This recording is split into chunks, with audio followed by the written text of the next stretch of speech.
Hey everyone, tonight we're diving into something particularly dark. The phrases that could destroy a medieval woman's life in seconds. Words that meant accusation, imprisonment, or death. We're exploring the verbal weapons men wielded against women in the Middle Ages, when a single sentence could end everything. These weren't just words, they were verdicts, disguised as conversation.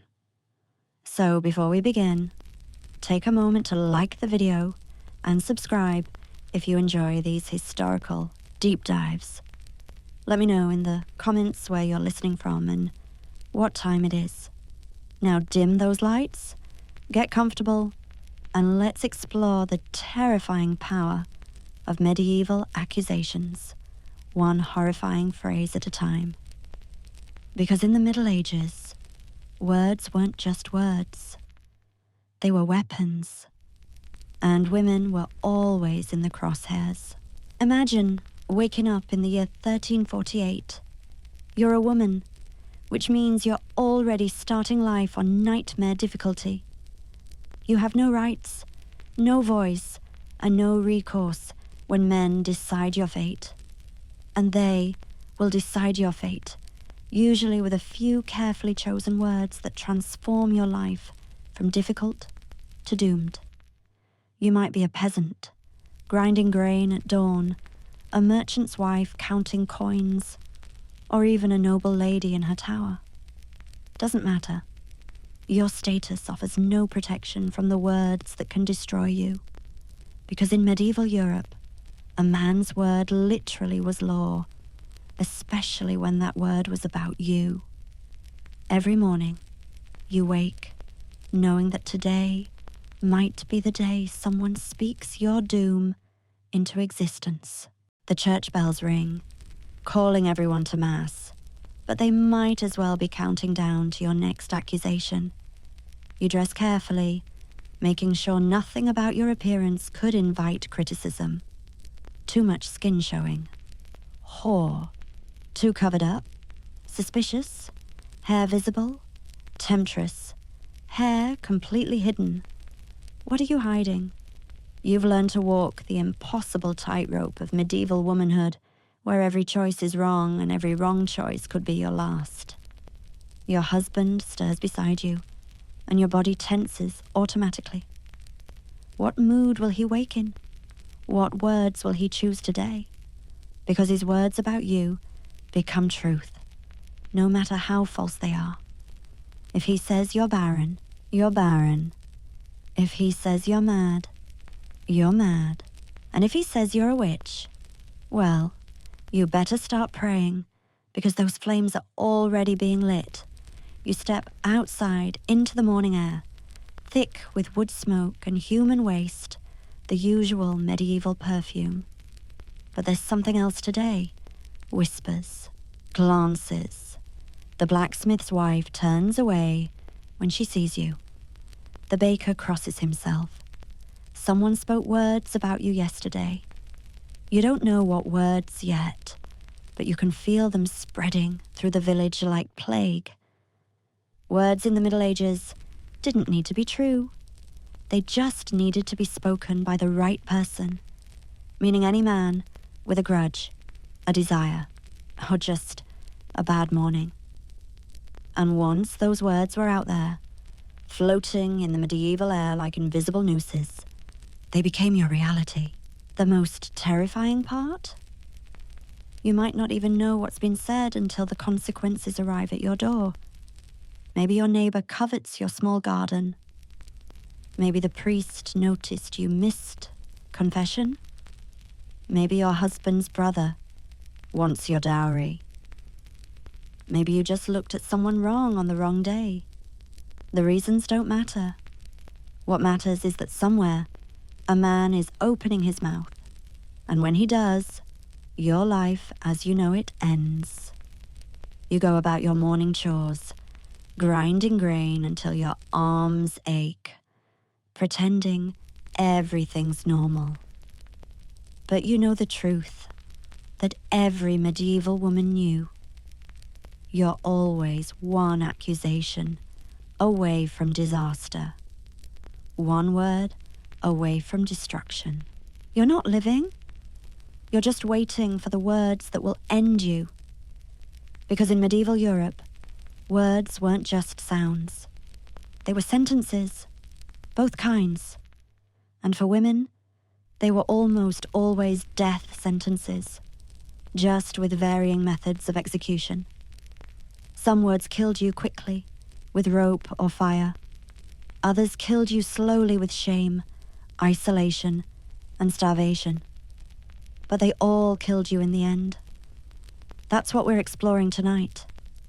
The specific phrases that meant doom, the words that turned wives into witches, mothers into monsters, and innocent women into examples. These weren't random insults. They were calculated weapons in a system designed to keep women terrified, compliant, and silent.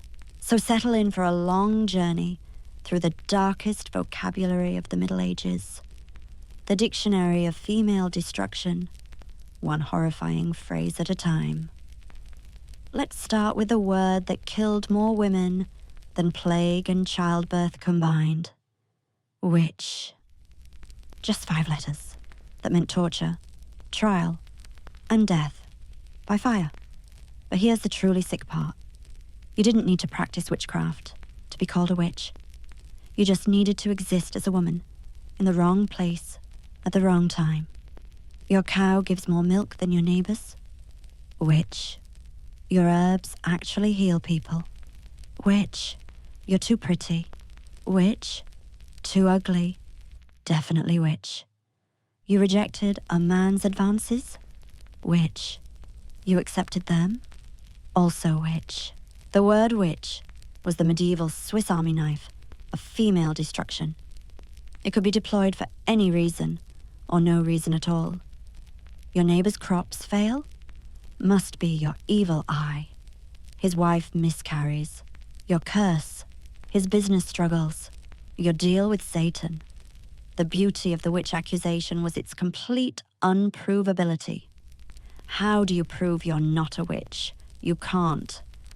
Every denial sounds like something a witch would say. Every piece of evidence in your favor is just Satan protecting his servant. The more innocent you appear, the more cunning you must be. It's a perfect closed loop of logic that always ends with you burning. The Malleus Maleficarum, the Hammer of Witches, published in 1487, was basically a medieval instruction manual for destroying women. It explained in detail why women were naturally prone to witchcraft. We're apparently more carnal, more deceivable, more vengeful. Our very existence is an invitation to Satan. The book was written by 2 men who'd never married, never had daughters, never actually knew any women beyond what they could imagine in their twisted minds. But their fantasies became law, and their law became funeral pyres. Once the word witch attached itself to you, the process was swift and brutal. First came the examination. They'd search your body for the devil's mark, any mole, birthmark, or blemish that proved your pact with Satan. They'd prick you with needles, looking for spots that didn't bleed or hurt. Sure signs of witchcraft. Never mind that terror makes you numb, or that infection makes wounds not bleed properly. Science hadn't been invented yet, but creative torture certainly had. Then came the tests. The swimming test was popular. They'd tie you up and throw you in water. Float. You're a witch. Time to burn. Sink and drown. Oops. You were innocent. But at least you're with God now. It's the kind of logic that makes you understand why the Renaissance couldn't come fast enough. Or they'd weigh you against a Bible. Too heavy? The weight of your sins. Too light? Satan's holding you up. Just right? Well, that's suspicious too. The trial itself was theatre. You had no lawyer, no defense, no chance. The judges were the same men who'd accused you. The jury was composed of people who'd already decided you were guilty. Your confession would be extracted through torture, because everyone confesses under torture. Red-hot irons, thumb screws, the rack, the strappado. They had so many creative ways to make you admit to flying through the night and dancing naked with demons. And once you confessed, they burned you. Slowly, if they were feeling cruel. Quickly, if someone paid for mercy. Your ashes would be scattered, your property seized, your name forbidden. You wouldn't just die, you'd be erased.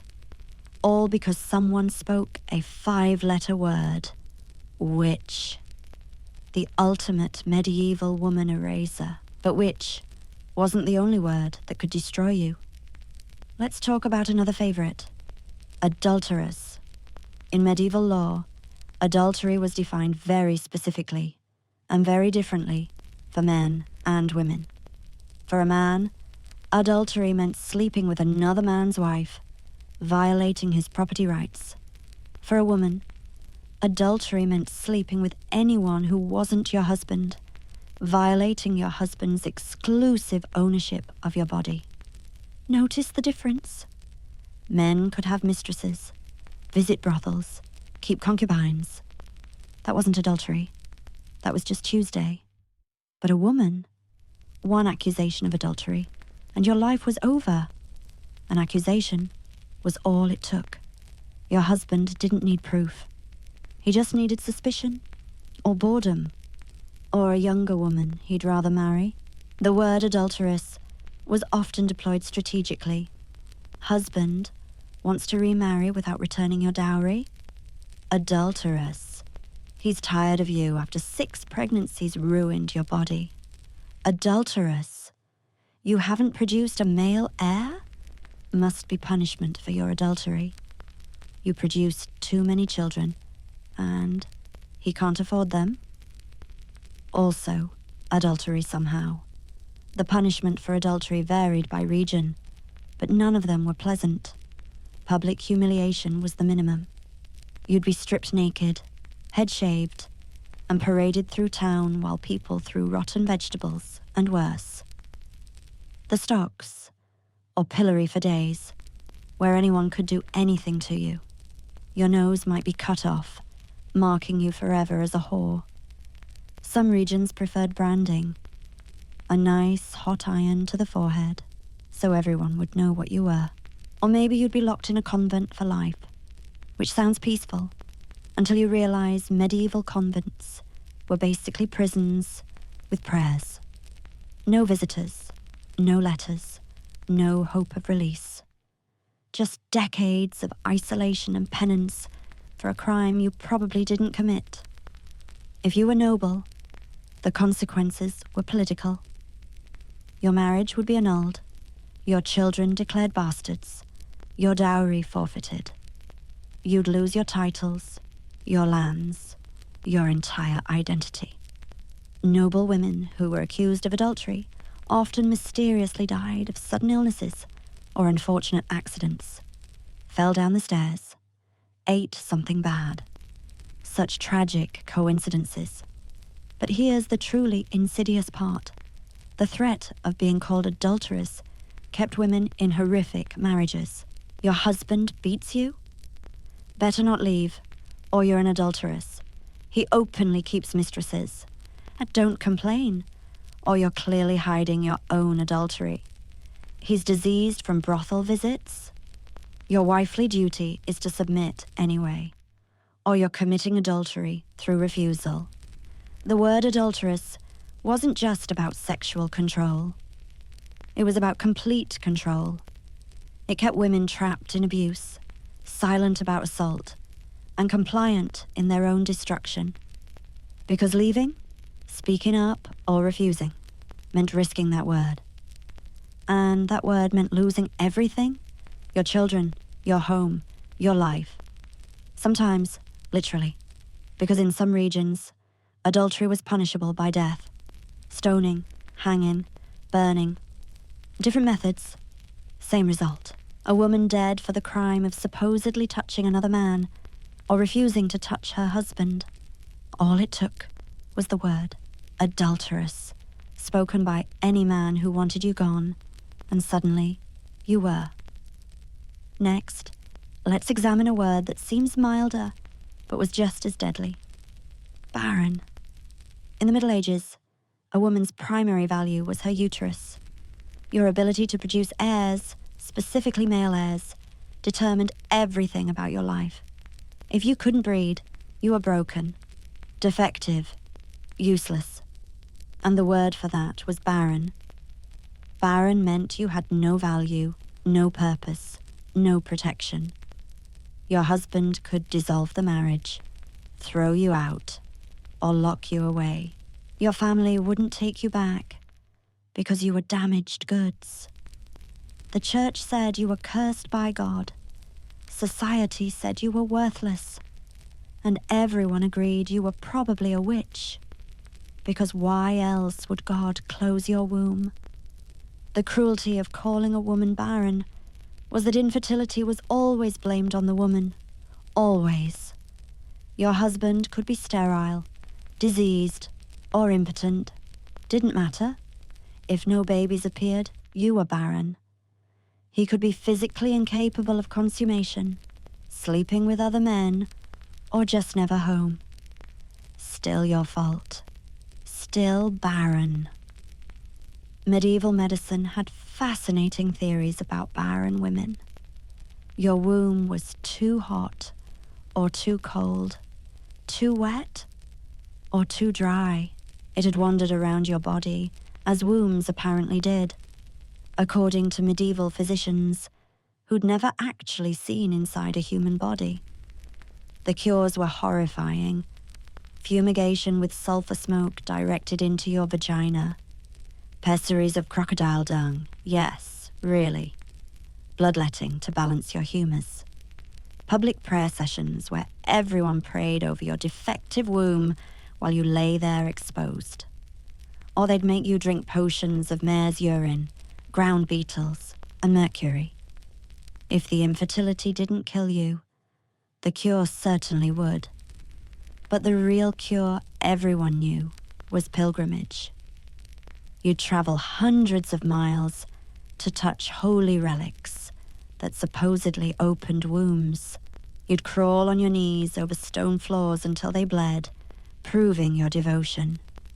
You'd fast until you hallucinated, because maybe visions meant God was listening. And when none of it worked, because of course it didn't, everyone knew what you really were. A barren woman. Cursed, worthless, probably evil. The word barren also came with legal implications. Your husband could take another wife in some regions, keeping you as a servant in your own home.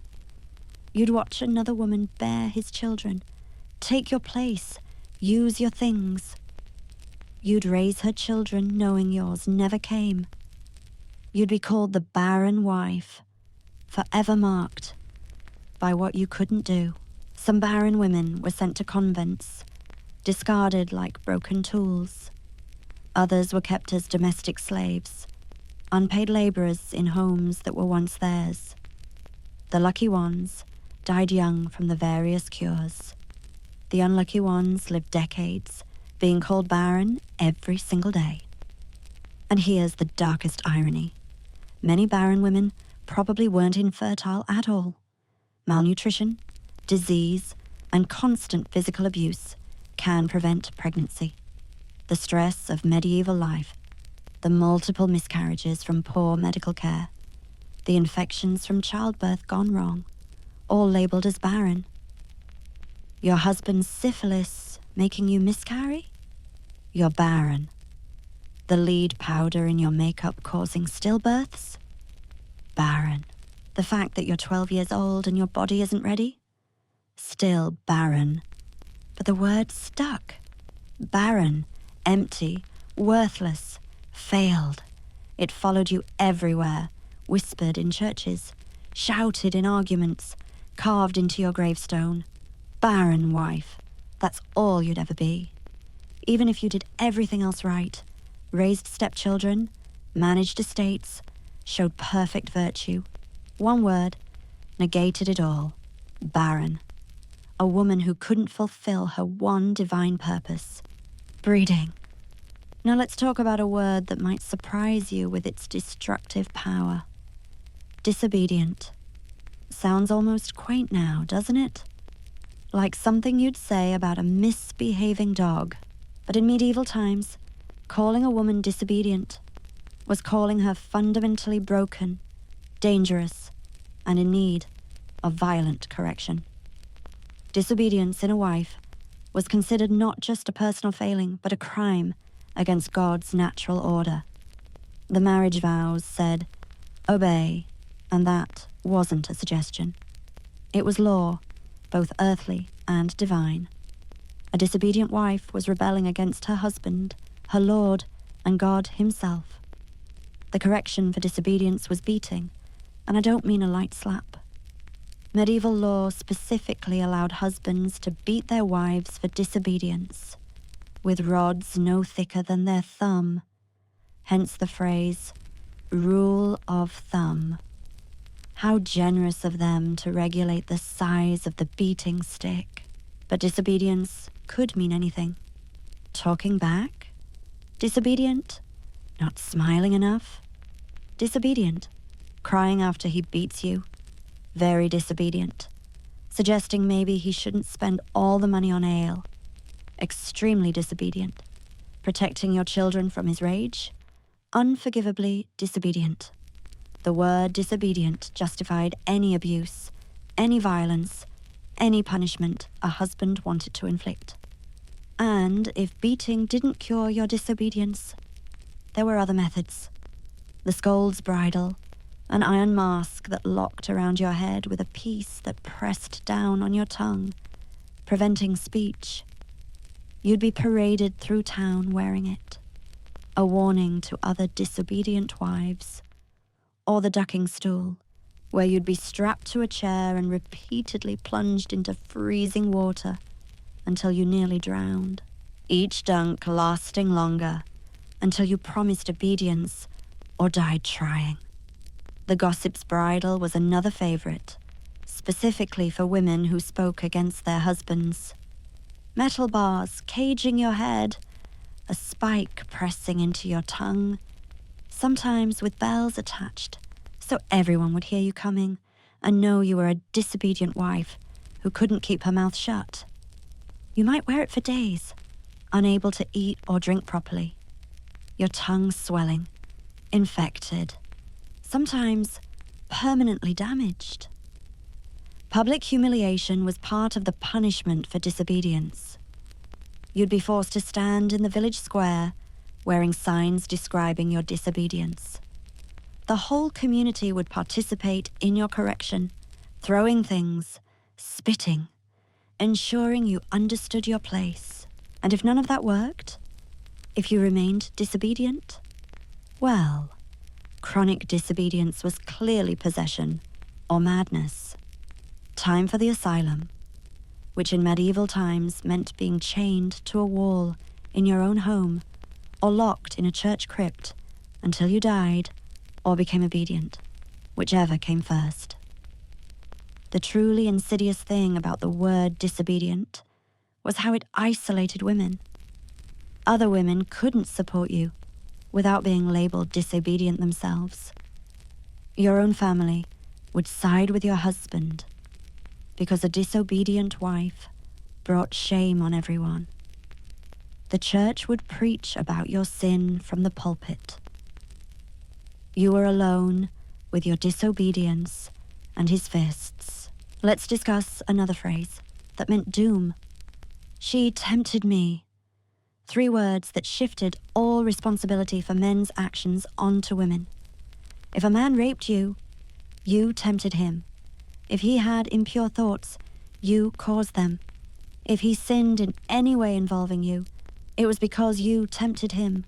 You existed Therefore you were temptation. The concept came from Eve, the original temptress who caused humanity's fall. Every woman carried Eve's sin in her body. Your very existence was a trap for innocent men. Your beauty, your voice, your presence, all weapons of temptation you wielded against helpless males who couldn't resist. The word temptress, or the accusation of tempting, made everything your fault. A man forces himself on you. You tempted him with your walk, your dress, your breathing. A priest has impure thoughts. Your tempting presence in church. A noble notices you exist. You're obviously trying to tempt him into adultery. The punishment for being a temptress varied, but it always involved destroying whatever supposedly made you tempting. Your beauty, time for disfigurement. Your hair, shaved off. Your voice, better learn silence. Your body, cover it completely, or lose it entirely. Women accused of tempting were often forced into convents or locked away to protect men from their dangerous temptation. Teenage girls who developed early were especially vulnerable to being called temptresses. Their crime, puberty, their punishment, being married off immediately to whoever would take them, or hidden away before they could tempt good men into sin. The accusation of tempting was particularly useful for powerful men. A lord rapes a peasant girl. She tempted him. A priest molests children. Those tempting children. A husband's brother assaults his sister-in-law. Her tempting ways. The woman or girl was always punished. The man was always the victim of temptation. And here's where it gets even darker. Women internalize this. You learn to make yourself less tempting. Walk with your eyes down. Never smile. Dress in layers of rough wool. Gain weight or lose it. Whatever made you less noticeable. Dirty your face. Neglect your hair. Become invisible. Because visibility meant temptation, and temptation meant punishment. But you could never become untempting enough. If you were too ugly, you were tempting men into disgust. Too modest? Tempting them with mystery. Too religious? Spiritual temptation. Too isolated? Tempting them to wonder what you're hiding. The word temptress turned existence itself into a crime for women. You couldn't not tempt, because you couldn't not exist. And as long as you existed, you were one accusation away from being blamed for any man's crime. Now for a phrase that sounds medical, but was actually a death sentence. Her humors are corrupted. Medieval medicine believed in 4 humors: blood, phlegm, yellow bile, and black bile. When these were unbalanced, you got sick. But for women, corrupted humors meant so much more.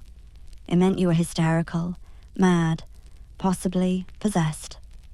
The diagnosis of corrupted humors in women justified any treatment, any confinement, any abuse.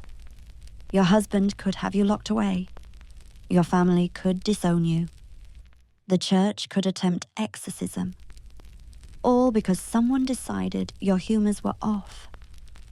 The symptoms of corrupted humors in women were basically existing while female. Crying, corrupted humors. Laughing, corrupted humors. Disagreeing with men, definitely corrupted humors. Sexual desire, corrupted. No sexual desire, also corrupted. Asking questions, reading, thinking, all signs of corruption. The treatments were torture, disguised as medicine. Bloodletting until you fainted. Purging until you couldn't stand. Fumigation of your genitals with burning herbs. Ice baths. Burning hot irons applied to your skin. Starvation diets. Force feeding. Anything to rebalance those humors. For severe cases of corrupted humors, there was trepanation. drilling holes in your skull to let the bad humors escape. Some women survived this, most didn't. The ones who did were often brain damaged, which was seen as an improvement over corrupted humors. But the most common treatment was isolation. Women with corrupted humors were dangerous to others, especially other women who might catch the corruption. So you'd be locked away, sometimes for years, while various cures were attempted. Your children would be told you were sick. Your husband would remarry. Your property would be redistributed, all while you sat in a cell, being told your humors were corrupted. The diagnosis was particularly useful for getting rid of inconvenient women, elderly mothers-in-law with opinions, corrupted humors, wives who wouldn't sign over property, corrupted, daughters who refused arranged marriages, obviously corrupted. Any woman who stepped out of line could be diagnosed with corrupted humors and disappeared. And the beautiful part, from the medieval male perspective, was that arguing against the diagnosis proved it was correct. Insisting you were sane? That's exactly what someone with corrupted humors would say. The more you fought, the more corrupted you obviously were. Let me share one of the most chilling phrases. She's too learned. Education for women was considered dangerous, unnatural, and a gateway to all sorts of evil. A woman who could read might read the wrong things. A woman who could write might write the wrong things. A woman who could think might think the wrong things. Better to keep them all ignorant. But some women learned anyway. Noble women who needed to manage estates, merchant daughters who helped with accounts, nuns who transcribed texts. And when they showed their learning, when they revealed they could read, write, think. She's too learned became their curse. Too learned meant proud, rebellious, unnatural. It meant you'd forgotten your place. You'd risen above your station. You'd challenged the natural order where men thought and women bred. The correction for being too learned was swift. Books burned, writing materials destroyed. Hands that wrote might be broken. Eyes that read might be put out. The tongue that spoke Latin might be cut, all to cure the disease of female learning. Women who were too learned were obviously witches. How else could a mere woman understand letters? Must be demonic assistance. And we all know what happened to witches. Or they were mad. Learning had corrupted their weak female brains. Time for the asylum, the convent, or the grave. Too learned was particularly dangerous for women who showed up men. Imagine correcting a priest's Latin, suggesting a better business strategy than your husband's, or God forbid, knowing more about medicine than the male physician. Your learning became your death warrant. The phrase, too learned, was used to destroy some of history's most brilliant women. Hypatia of Alexandria, murdered for teaching mathematics and philosophy. Marguerite Porete, burned for writing about divine love. Any woman who dared to think publicly risked hearing those words. Too learned, too dangerous. The fear of being called too learned kept generations of women deliberately ignorant. Mothers wouldn't teach daughters to read. Girls would hide their intelligence. Women would play dumb to survive. Because being too learned meant being too dead. Even noble women who needed education to run estates had to be careful. Show too much competence? Too learned. Make too many successful decisions? Too learned. Write too many letters? Definitely too learned. They had to balance on the knife's edge of knowing enough to be useful, but not enough to be threatening. Now for a phrase that turned women into property, to be discarded. She's past her usefulness. Women were tools in medieval society. Baby-making tools, primarily, but also domestic tools, labor tools, alliance tools, and tools that no longer worked were thrown away. Past her usefulness might mean past childbearing age, which could be 35 or younger, depending on how many pregnancies had wrecked your body. It might mean your husband had found someone younger. Your dowry had been spent. Your family connections were no longer valuable. Your beauty had faded from years of labor and suffering. Whatever use they'd assigned to you, once it was gone, so were you. Women past their usefulness had few options. If you were lucky, a convent would take you, though elderly nuns were often starved and neglected. If you were unlucky, you'd be turned out to beg. Elderly women alone were automatic witch suspects, so that career path led to burning. Some women past their usefulness were kept as unpaid servants in homes that were once theirs, watching younger wives take their place. They'd be called the old wife, or the first one, their names forgotten, their years of service meaningless. They'd raise their replacement's children, tend their former husband's needs, and wait to die in corners of homes they'd once run. The phrase was particularly cruel because women's usefulness was defined entirely by men. You might be an excellent healer, a skilled craftswoman, a wise advisor. Didn't matter. If men decided you were past your usefulness, that became your only identity. And God help you if you outlived your husband with outgrown sons to protect you. A widow, past her usefulness, was everyone's target. Your former husband's family would try to seize your property. Your own family wouldn't want you back. The church would eye your possessions. The community would resent another mouth to feed. You'd better remarry fast, even to someone horrible, because being past your usefulness and alone meant slow starvation or quick execution as a witch. But perhaps no phrase was more immediately terrifying than take her to be examined. Examination could mean so many horrible things, all of them painful, all of them humiliating, all of them performed by men who had no idea how women's bodies actually worked.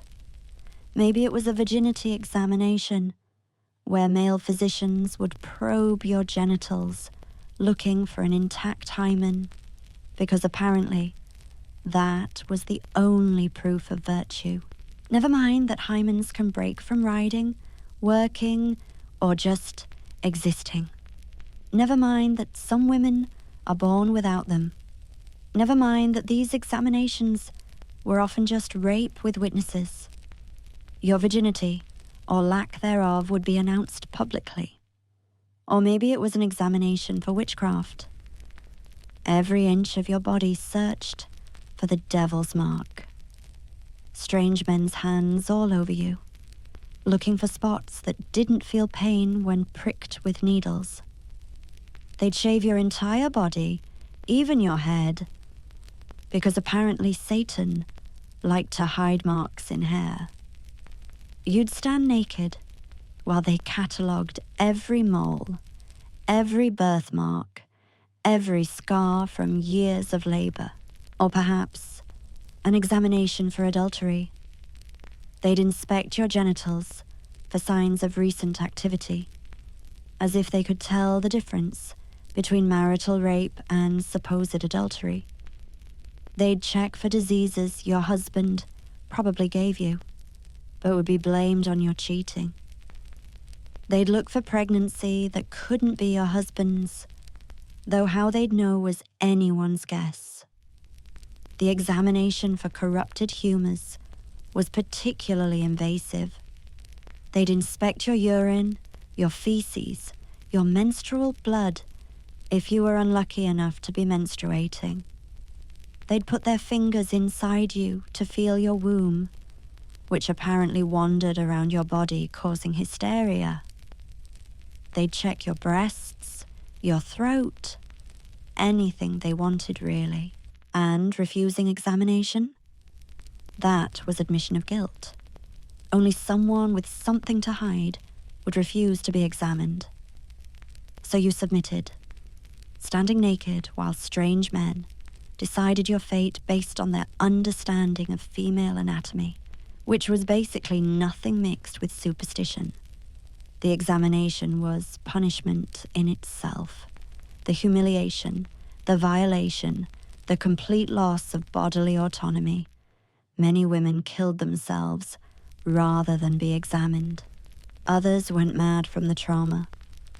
But that was probably the point. Break you before they broke you.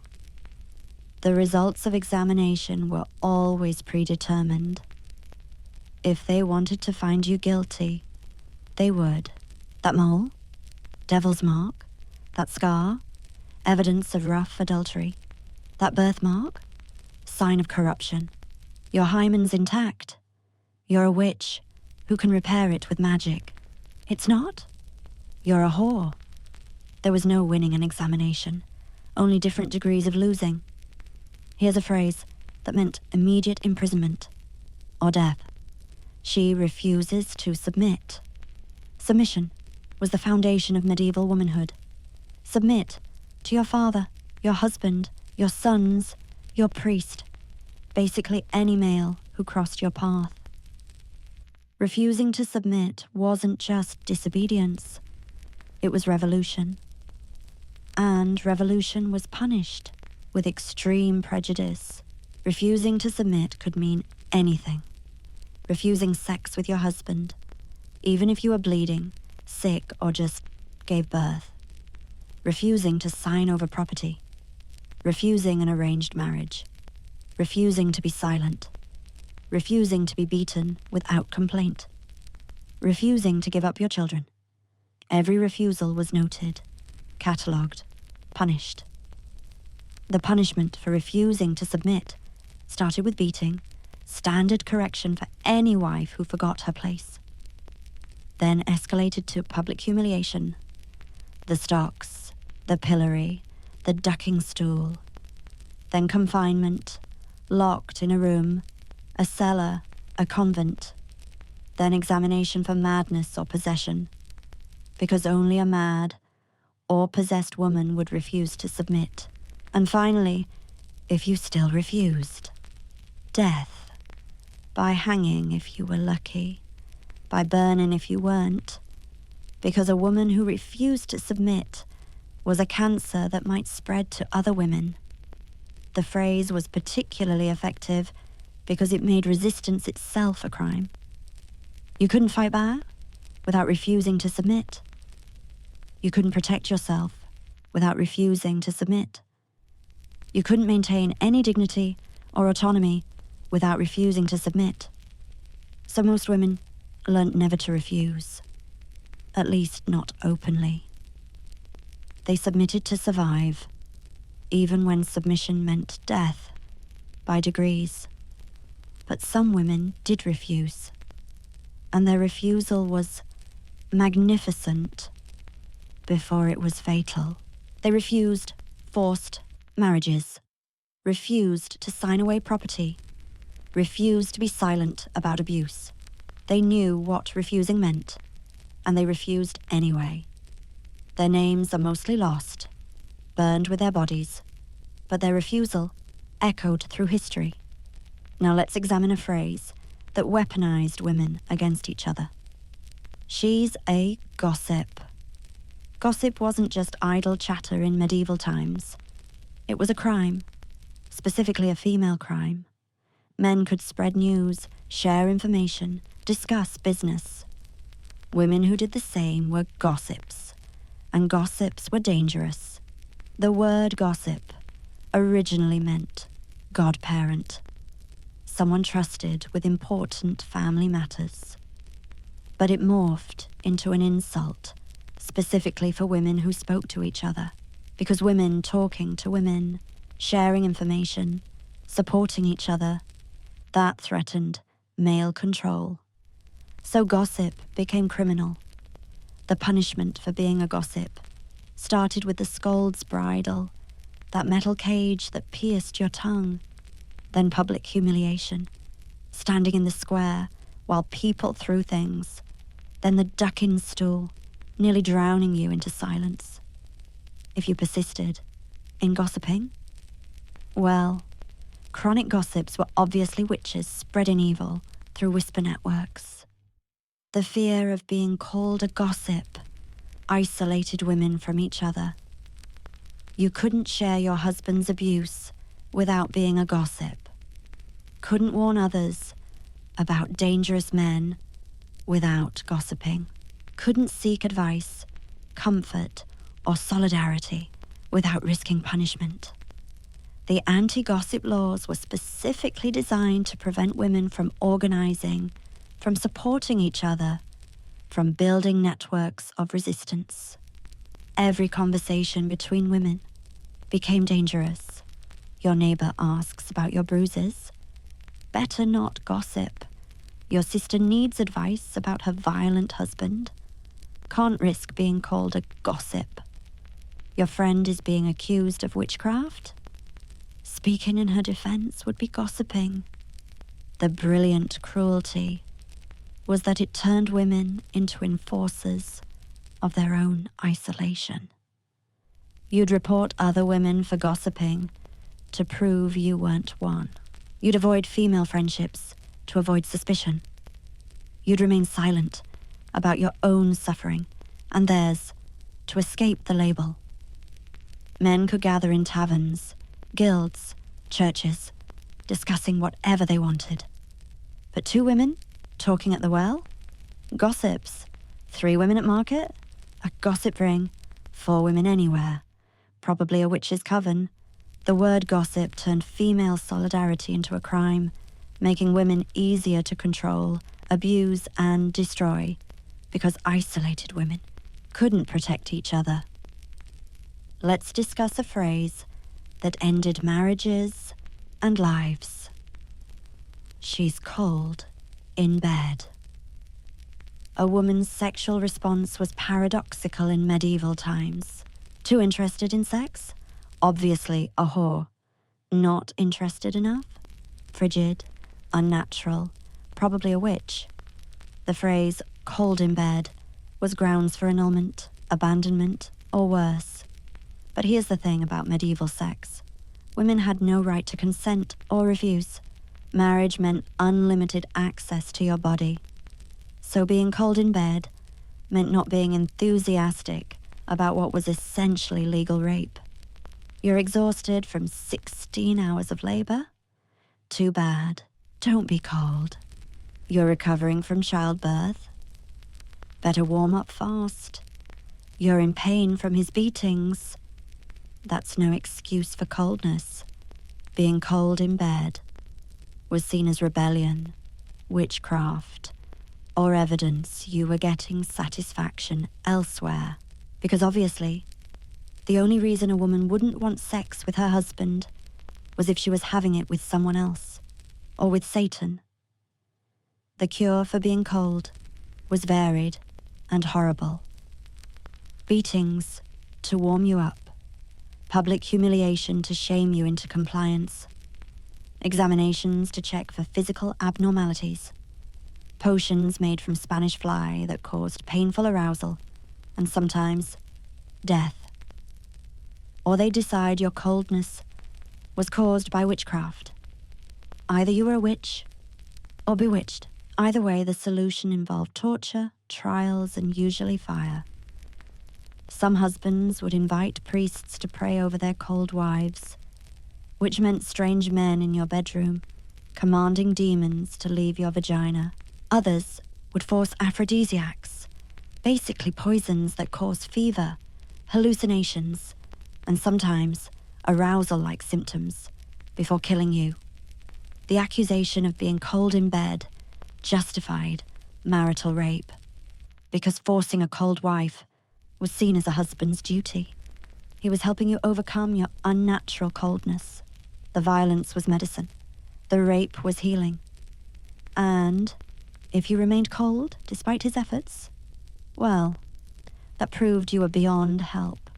Time for the convent, the asylum, or the pyre. But the real tragedy of being called cold was that it usually meant you were traumatized, in pain, or just human. Medieval sex offered women nothing but danger, pregnancy, disease, and pain. Being cold was often the only resistance you could offer, and even that was criminal. Now for a phrase that turned pregnancy into a death sentence. She's carrying a monster. Medieval people didn't understand birth defects, miscarriage, or stillbirth. When babies died, or were born different, someone had to be blamed. That someone was always the mother. She'd looked at something evil while pregnant, had impure thoughts, been cursed, consorted with demons. The baby's deformity was proof of the mother's sin. If you miscarried, you'd killed the baby with your evil. If the baby was stillborn, your corruption had murdered it. If the baby had birth defects, you'd created a monster through witchcraft, or sex with Satan. The examination of women who'd given birth to monsters was particularly brutal. They'd search for evidence of demonic coupling. They'd interrogate you about dreams, thoughts, and desires during pregnancy. They'd examine the baby's body for signs of the father's identity, human or otherwise. Sometimes, they'd torture you until you confessed to creating the monster through witchcraft. Other times, they'd skip straight to execution. A woman who could birth monsters was too dangerous to live. The fear of being accused of carrying a monster made pregnancy even more terrifying than it already was. You'd hide any problems, avoid seeking help, and pray constantly that your baby would be born normal. Because if it wasn't, you'd be blamed, tortured, and killed. Even successful pregnancies could retroactively become monstrous. Child died of disease years later. Must have been a monster all along. Child born with a birthmark, mark of monstrosity, child too smart, too slow, too anything.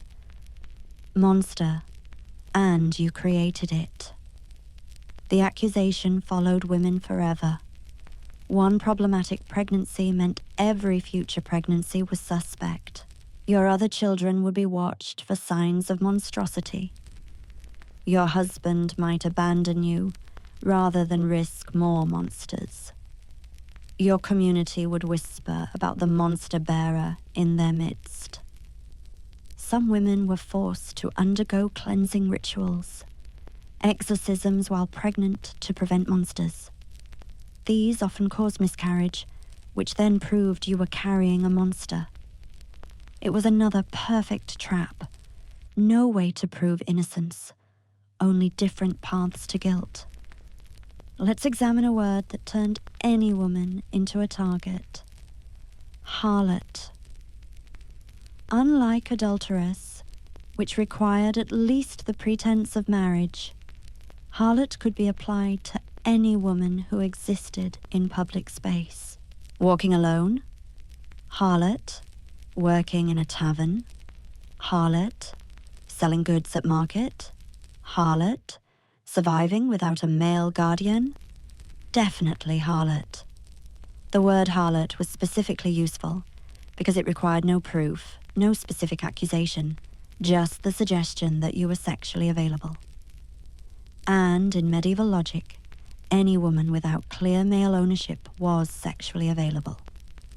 Widows were assumed to be harlots, desperate for male attention after losing their husbands. Single women past 14 were harlots. Why else would they still be unmarried? Working women were harlots, selling more than just ale or bread. Even nuns were sometimes called harlots, if they left their convents for any reason. The punishment for being called harlot varied by how much protection you had. None. You'd be stripped, whipped, and driven from town. Some, public humiliation, forced marriage to whoever would take you, or confinement. The word harlot also justified assault. After all, harlots wanted it. They were asking for it by being harlots. Any man could claim you'd propositioned him, and who would believe a harlot's denial? Your rape became your crime.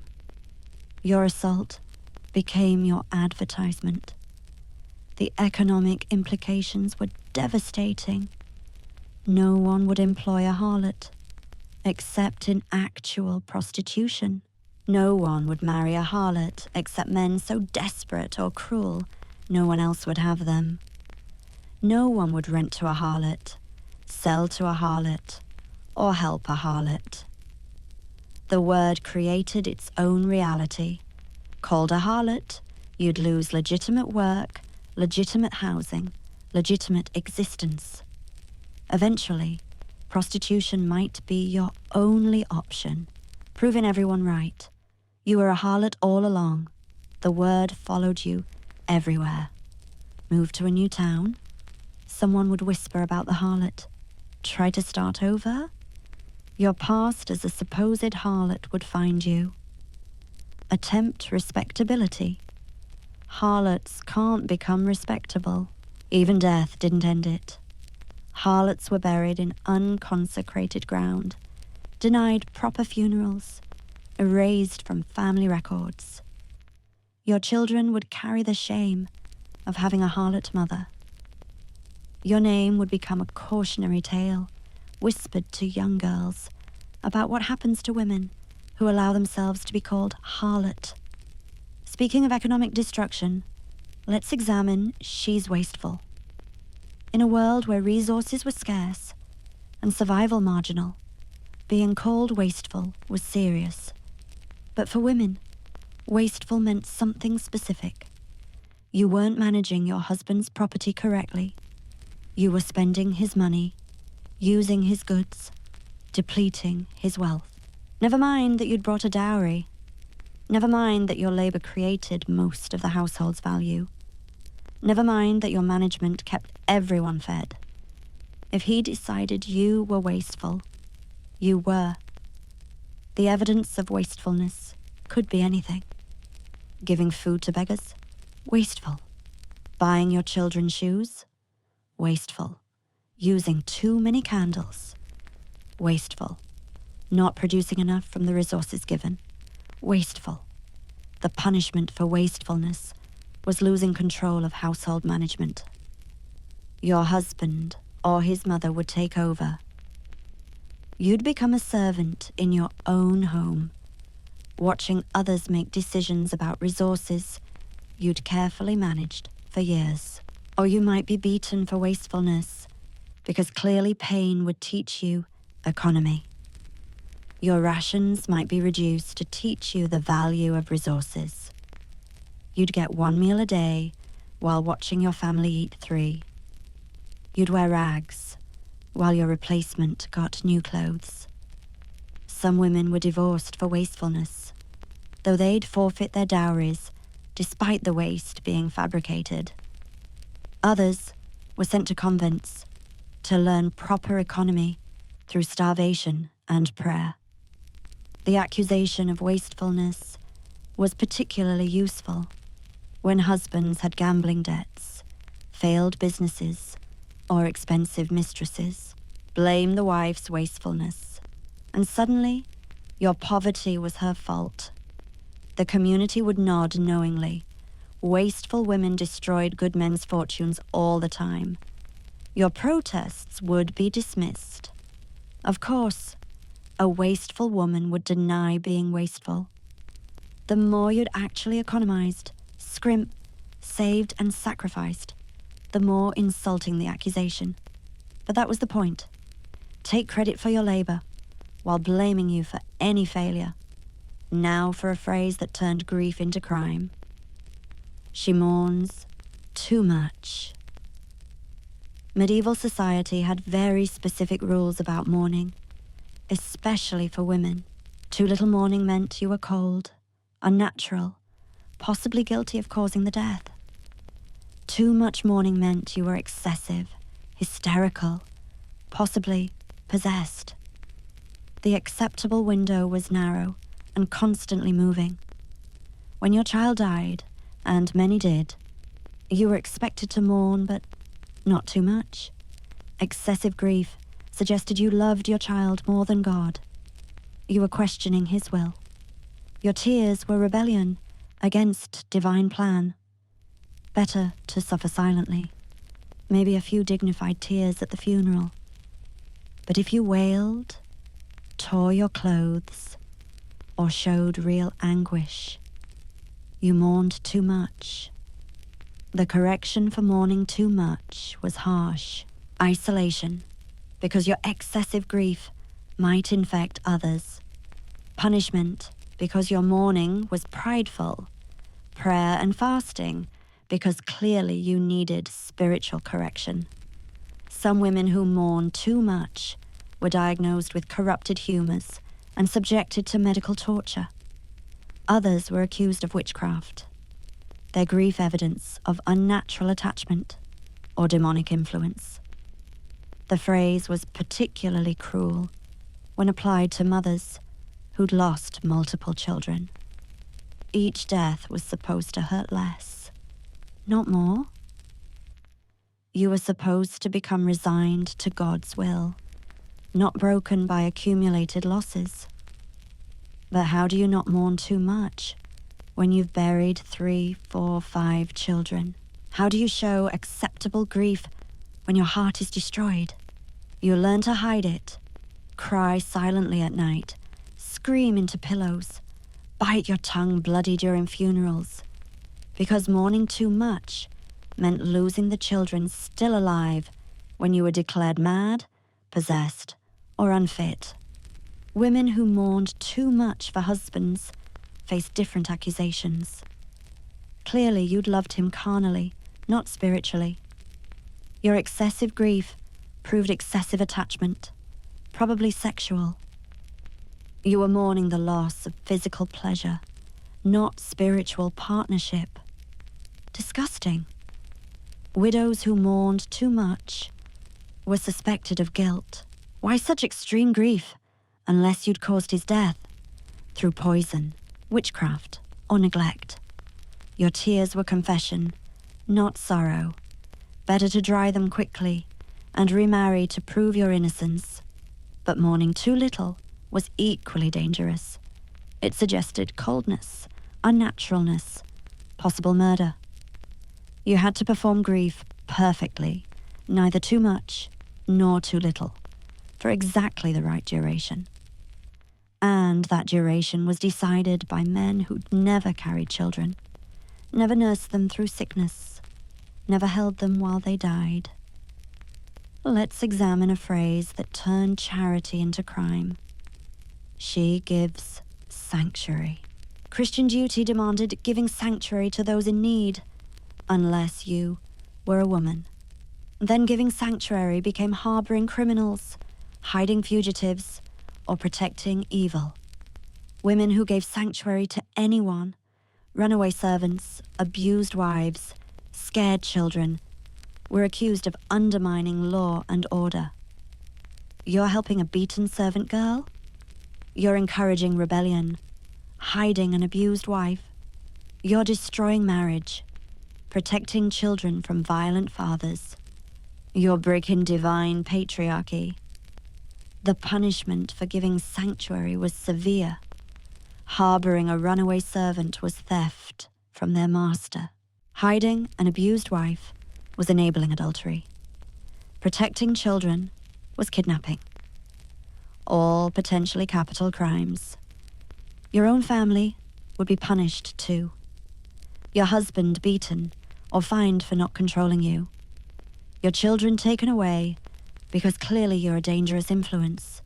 Your property seized to compensate whoever you'd supposedly wronged by giving sanctuary. The accusation was particularly effective because it turned compassion into crime.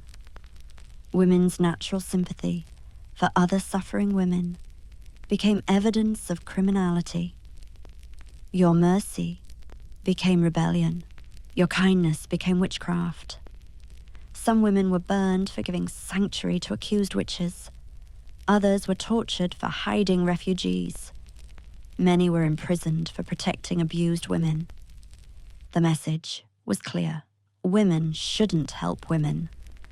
The phrase also prevented networks of female support.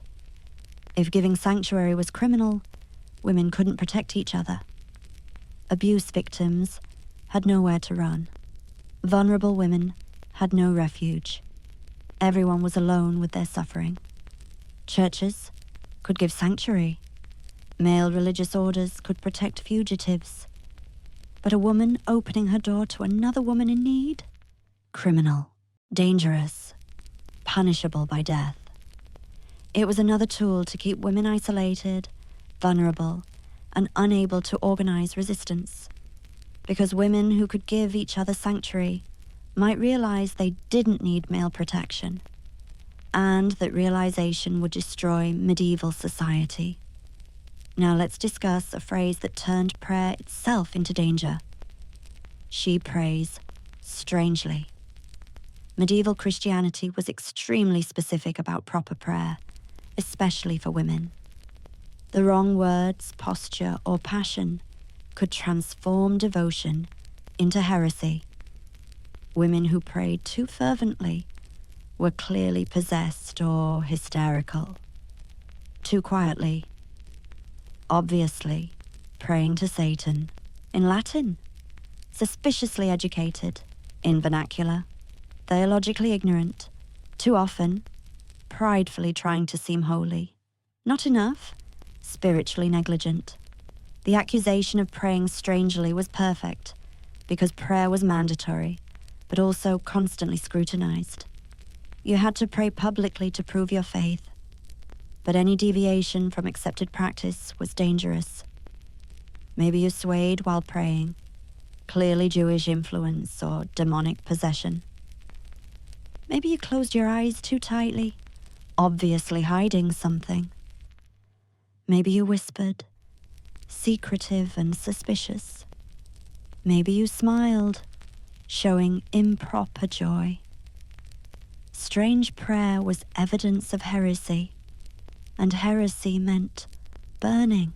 But it was also evidence of witchcraft, because witches prayed backwards to mock God. Or madness, because mad women prayed to imaginary beings. Or possession, because demons made their victims pray strangely. Some women were tortured until they admitted their strange prayers were satanic. Others were forced to publicly recant prayers they'd never actually said. Many were burned for praying in ways that seemed perfectly normal to them, but strange to their male observers. The fear of praying strangely made religious practice terrifying for women. You had to perform prayer perfectly while feeling nothing, because feeling might make you pray strangely. You had to mouth words you didn't understand in Latin while never questioning their meaning. You had to appear devout, but not too devout, passionate, but not too passionate, knowledgeable, but not too knowledgeable. Women who experienced religious visions were particularly vulnerable. If your visions aligned with church doctrine, you might be a saint. If they didn't, you were praying strangely and probably possessed. The line between sanctity and heresy was razor thin and constantly moving. Even legitimate religious women weren't safe. Nuns who developed their own prayer practices, anchoresses who claimed direct divine communication, mystics who described unusual spiritual experiences, all accused of praying strangely. Many were burned. Others were walled up alive. Some were tortured until they agreed to pray properly. The accusation turned spirituality itself into a minefield for women. You needed to be religious, but not independently religious. Faithful, but not uniquely faithful. Devoted, but only in approved ways. Your relationship with God had to be mediated, monitored, and controlled by men. Let's examine a phrase that turned motherhood into crime. She loves them too much. A mother's love was supposed to be natural, but not excessive. You should care for your children, but not more than you cared for your husband or God. Loving them too much was dangerous. Women who loved their children too much might refuse to send sons to war or daughters to convents, might protect them from harsh discipline, might feed them before their fathers, might choose them over new husbands. This was unacceptable. Excessive maternal love was seen as animal instinct, proving women were more beast than human. It was selfish, putting your offspring above God's plan. It was rebellious, challenging patriarchal authority. The correction for loving children too much was separation. Your children would be sent away to apprenticeships, convents, or other households.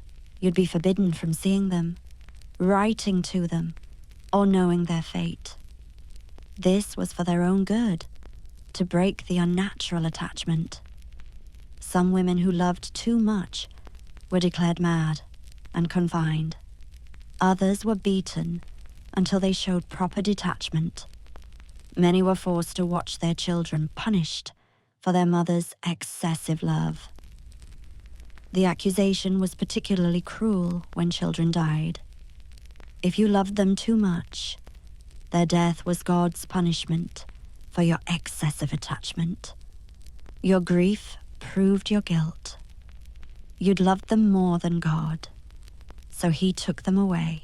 Women learned to hide their love, to show calculated indifference, to let children suffer rather than be accused of loving too much, to watch husbands beat them without intervening, to send them away without crying, because loving them too much meant losing them entirely.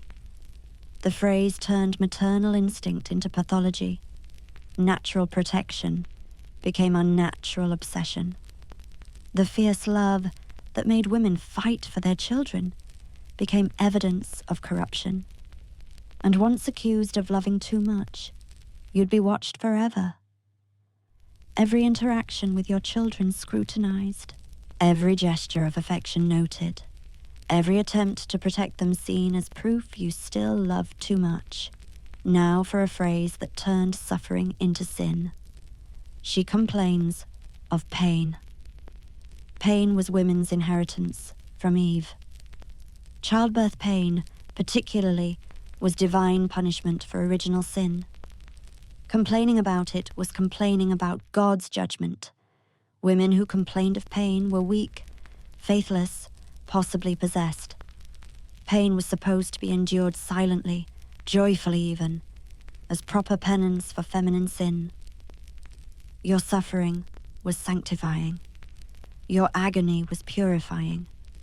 Complaining ruined the spiritual benefit. But medieval life was nothing but pain for women. Childbirth that tore you apart. Infections that rotted your insides. Beatings that broke bones. Labor that destroyed joints. Disease that consumed flesh. And you were supposed to endure it all silently, gratefully. Women who complained of pain were often punished with more pain to teach them proper endurance. Your broken ribs hurt? Here's a beating, to give you something real to complain about. Childbirth, agony? Clearly you need more children to properly learn suffering. Chronic illness must be divine punishment for your complaints. The prohibition against complaining about pain meant women couldn't seek help. Admitting pain was admitting weakness, faithlessness, possibly sin. So you suffered silently, while injuries worsened, infections spread, and conditions that might have been treatable became fatal. Midwives were forbidden from giving pain relief during childbirth because pain was God's will. Women who screamed during labor were gagged or beaten. Those who begged for help were told their suffering was holy. Those who died in agony were said to have been purified. The phrase was particularly evil because it turned basic human compassion into sin. Helping a woman in pain was interfering with God's punishment. Showing sympathy was enabling weakness. Providing relief was literally sacrilege. Women learned to bite through their own tongues rather than complain of pain, to stuff rags in their mouths during childbirth, to hide injuries and illness, to die quietly rather than admit suffering, because complaining of pain marked you as spiritually weak, possibly evil, definitely deserving of more pain. Let's discuss a phrase that turned age into accusation. She's outlived her husband. Widowhood was dangerous for medieval women, but outliving your husband by too long was suspicious. Scion into sin. Why were you still alive when he wasn't? What unnatural means were keeping you healthy while he rotted? Were you stealing his life force? Did you make a deal with Satan? The longer you outlived him, the more suspicious it became. Elderly widows were prime witch suspects. They'd obviously traded their husbands' lives for extended years. They knew too much, remembered too much, survived too much. They must have unnatural help.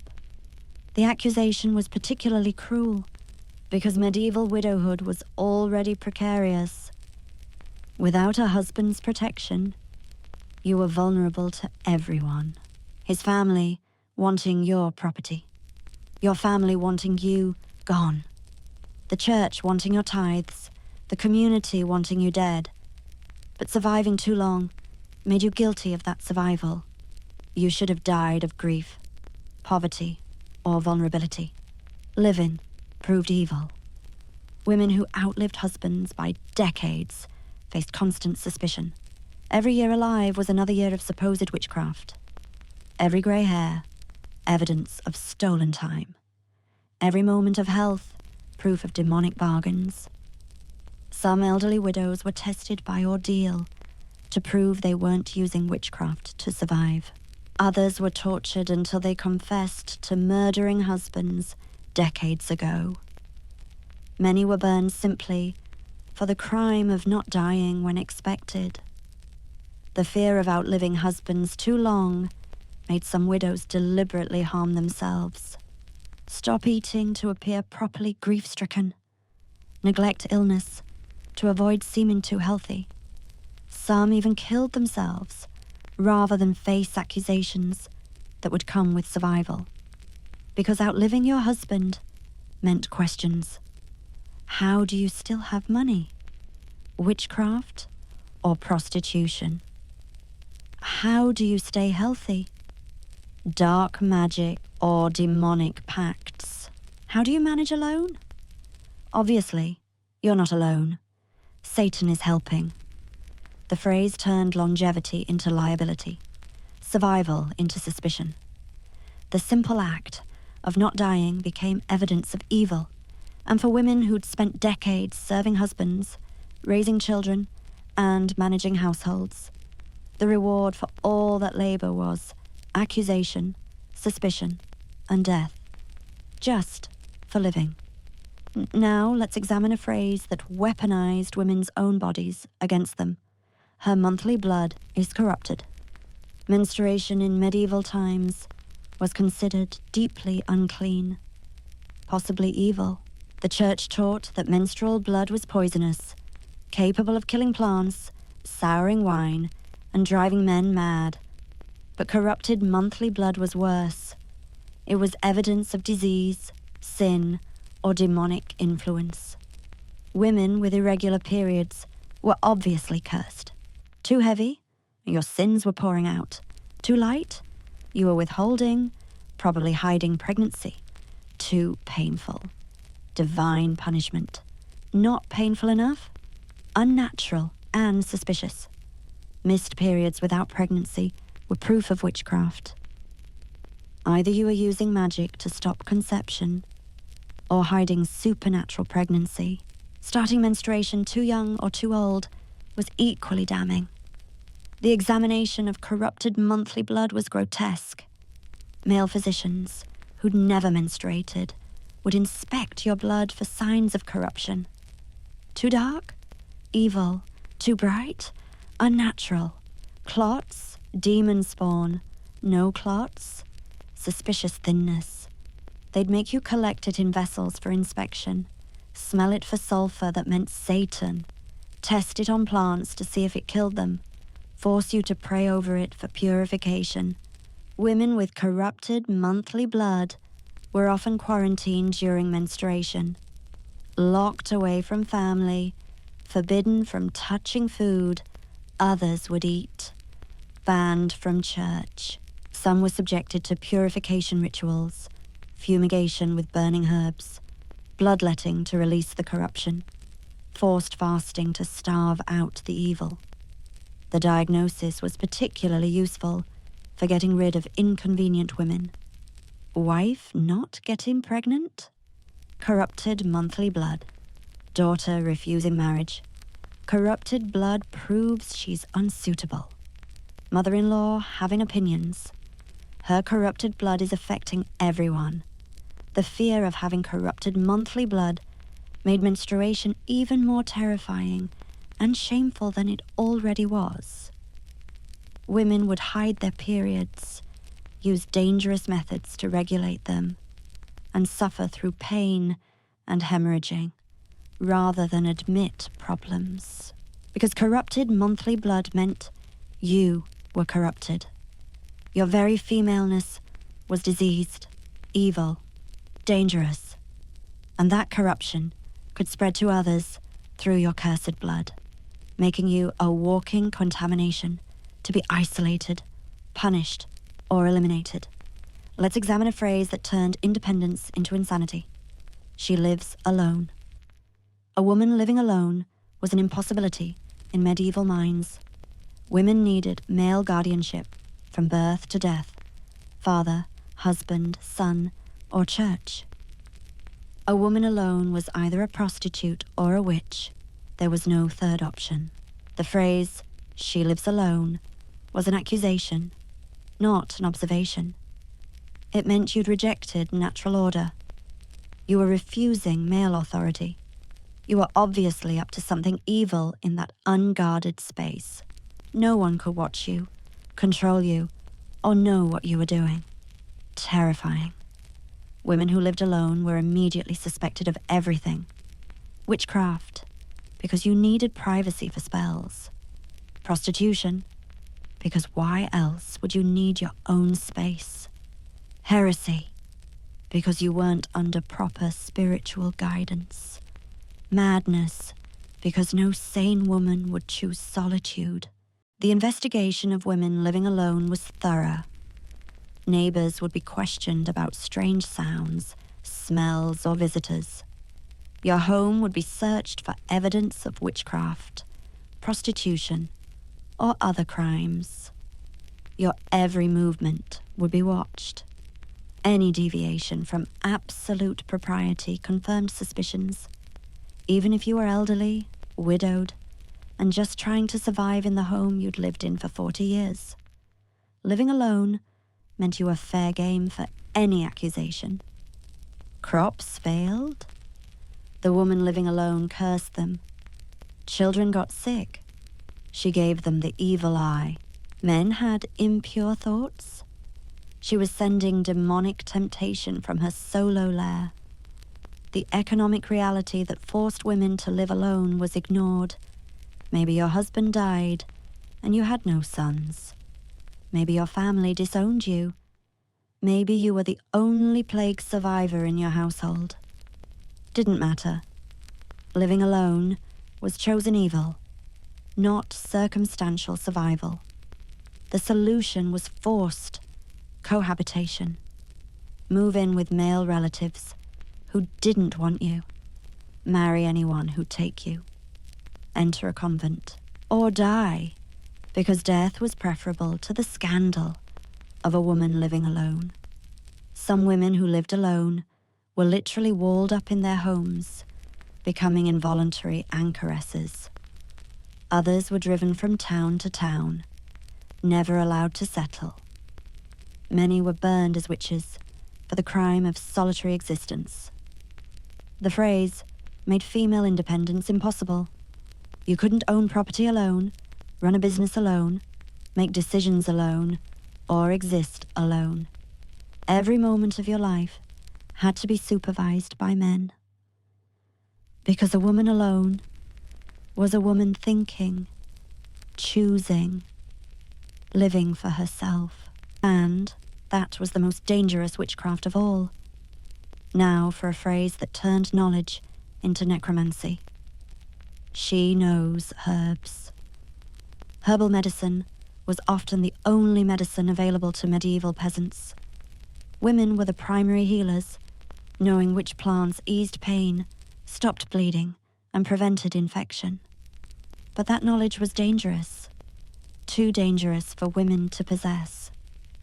A woman who knew herbs knew power. She could heal or harm. She could prevent pregnancy or cause miscarriage. She could ease suffering or increase it. This knowledge made her simultaneously necessary and terrifying. The accusation, "she knows herbs," suggested dark knowledge. Not just which plants healed, but which ones killed. Not just natural medicine, but supernatural manipulation. Your herb knowledge came from Satan, obviously. How else could a mere woman understand such mysteries? The testing of women who knew herbs was cruel. They demand you heal impossible conditions to prove your knowledge was divine. When you failed, it proved evil. They'd torture you until you admitted which herbs were for witchcraft, or increase it.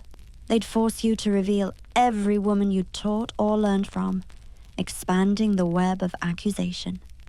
Many herbalist women were burned for healing too successfully. Your cure worked too well? Witchcraft? Your patient recovered when the male physicians didn't? Obviously, demonic assistance. You knew which herbs prevented pregnancy? Clearly, you were preventing God's will through Satan's plants. The knowledge itself became evidence of evil. Knowing which mushrooms were poisonous meant you were a poisoner. Knowing which herbs caused miscarriage meant you were a baby killer. Knowing which plants eased pain meant you were interfering with God's punishment. Women who knew herbs had to practice in secret, teaching daughters in whispers, hiding their gardens, pretending ignorance when people begged for help. Because helping too much, knowing too much, healing too much, meant burning. The systematic destruction of women's herbal knowledge was devastating. Generations of accumulated wisdom about healing, pain relief, and women's health were literally burned with the women who carried it. Male physicians, who knew less but had official approval, replaced female healers who knew more but had no protection. The phrase, "she knows herbs," turned medicine into witchcraft, healing into heresy, and knowledge into a death sentence. All to ensure women couldn't possess power, even the power to heal. Let's discuss the phrase that turned pregnancy itself into accusation. She's with child, but not with husband. Pregnancy outside marriage, or without a living husband, was automatic proof of sin. But this phrase went deeper, suggesting the child itself was wrong. Not your husband's, not human, not holy. Women pregnant in suspicious circumstances faced immediate scrutiny. Widow pregnant too long after husband's death? Obviously adultery. Unmarried girl pregnant? harlotry, married woman pregnant while husband was away, witchcraft, or worse. The examination of such pregnancies was invasive and violent. They'd calculate dates obsessively, demanding to know exactly when conception occurred. They'd interrogate you about dreams, because incubi supposedly impregnated women while they slept. They'd examine your body for marks of demonic coupling. The growth of your belly would be monitored. Too fast. Demon spawn grows quickly. Too slow. You're hiding something. The baby moved strangely. Possessed. Didn't move enough. Already dead from your sin. If the baby was born healthy, questions continued. Who did it look like? Any unusual marks? Did it cry normally? Laugh too soon? Show signs of unnatural intelligence or ability? Any deviation from normal meant the child was cursed, demonic, or monstrous, and you were responsible. Women pregnant in suspicious circumstances often died before giving birth. Suicide from shame, murder by families protecting honor, execution for adultery or witchcraft, torture causing miscarriage. The babies, if born, were often killed or abandoned, thrown in rivers, left in forests, or given to churches who'd raised them as cautionary tales. Some women tried to hide suspicious pregnancies, giving birth alone and abandoning babies to protect both. Others fled to cities where anonymity might protect them. Many died, attempting dangerous abortions, rather than face accusation. The phrase turned pregnancy from blessing to curse. Every pregnant woman without clear husband presence was suspect. Every birth required proof of legitimacy. Every child needed validation of its father's identity. And women bore all consequences for pregnancies they often didn't choose, couldn't prevent, and couldn't survive. Now for a phrase that turned appearance into accusation. She adorns herself. Any attempt to look presentable was suspicious. Washing your face too often. Vanity, combing your hair, seduction, wearing your better dress to church. Pride. The phrase suggested you were decorating yourself for sin. Women who adorned themselves were obviously trying to attract men. Not their husbands, of course. Other men, evil men, demons. The line between proper presentation and sinful adornment was invisible and constantly moving. The church preached against female adornment constantly. Your beauty was a snare for innocent men. Your cleanliness was pride. Your any attempt at dignity was rebellion against the humility God demanded from women. But appearing too disheveled was also wrong. It showed disrespect for your husband, your family, God. You had to be exactly presentable enough, but not one bit more. The examination of women who adorned themselves was humiliating. They'd strip you to check for cosmetics, perfumes, or hidden decorations. They'd catalogue every piece of clothing, every pin, every thread that seemed too fine. They'd wash your face roughly to see if colour came off. They'd pull your hair to see if it was naturally that texture, or somehow treated. Women caught adorning themselves faced public humiliation. Your fancy clothes would be stripped off in the square. Your hair would be cut or shaved. Your face would be scrubbed raw. You'd be paraded through town in rough sackcloth to show proper female humility. Some women who adorned themselves were accused of witchcraft. Obviously, you were decorating yourself for Satan's Sabbath. Others were branded as harlots. Only prostitutes cared about appearance. Many were locked away until they learned proper female presentation, which was basically invisible. The fear of being accused of adorning yourself meant women deliberately uglified themselves. Dirt became protection. Rags became armor. Unwashed hair and body became proof of virtue. Because any sign you cared about your appearance, took pride in your body, or wanted to feel human, meant you were adorning yourself for evil purposes. Let's examine a phrase that made emotion itself criminal. She shows unseemly passion. Passion in medieval women was dangerous. Too much joy, hysteria, too much sorrow, melancholy possession, too much anger, demonic influence, too much of anything. Unseemly and requiring correction. Women were supposed to be mild, measured, and basically emotionless, like animated furniture that could birth children and make bread. Any strong emotion was unseemly. Any passion was suspicious. The phrase covered everything. Laughing too loudly at a feast, crying too hard at a funeral, speaking too forcefully about anything, showing excitement, fear, desire, or opinion. All unseemly passion requiring immediate suppression. The treatment for unseemly passion was brutal. Isolation to calm your spirits, fasting to weaken your body, and thus your emotions. Bleeding to release the excess humours, causing passion. Ice baths to shock you into proper numbness. Prayer and penance, until you achieved appropriate female emptiness. Women who showed unseemly passion were often diagnosed as hysterical. The wandering womb theory said your uterus literally traveled around your body, causing emotional problems. The cure? Pregnancy, of course. Or if that failed, manual manipulation of your genitals by a doctor to cause hysterical paroxysm. Yes, medical rape as treatment for having feelings. The accusation was particularly cruel for women experiencing real trauma. Grief over dead children, unseemly passion. Rage over rape, very unseemly.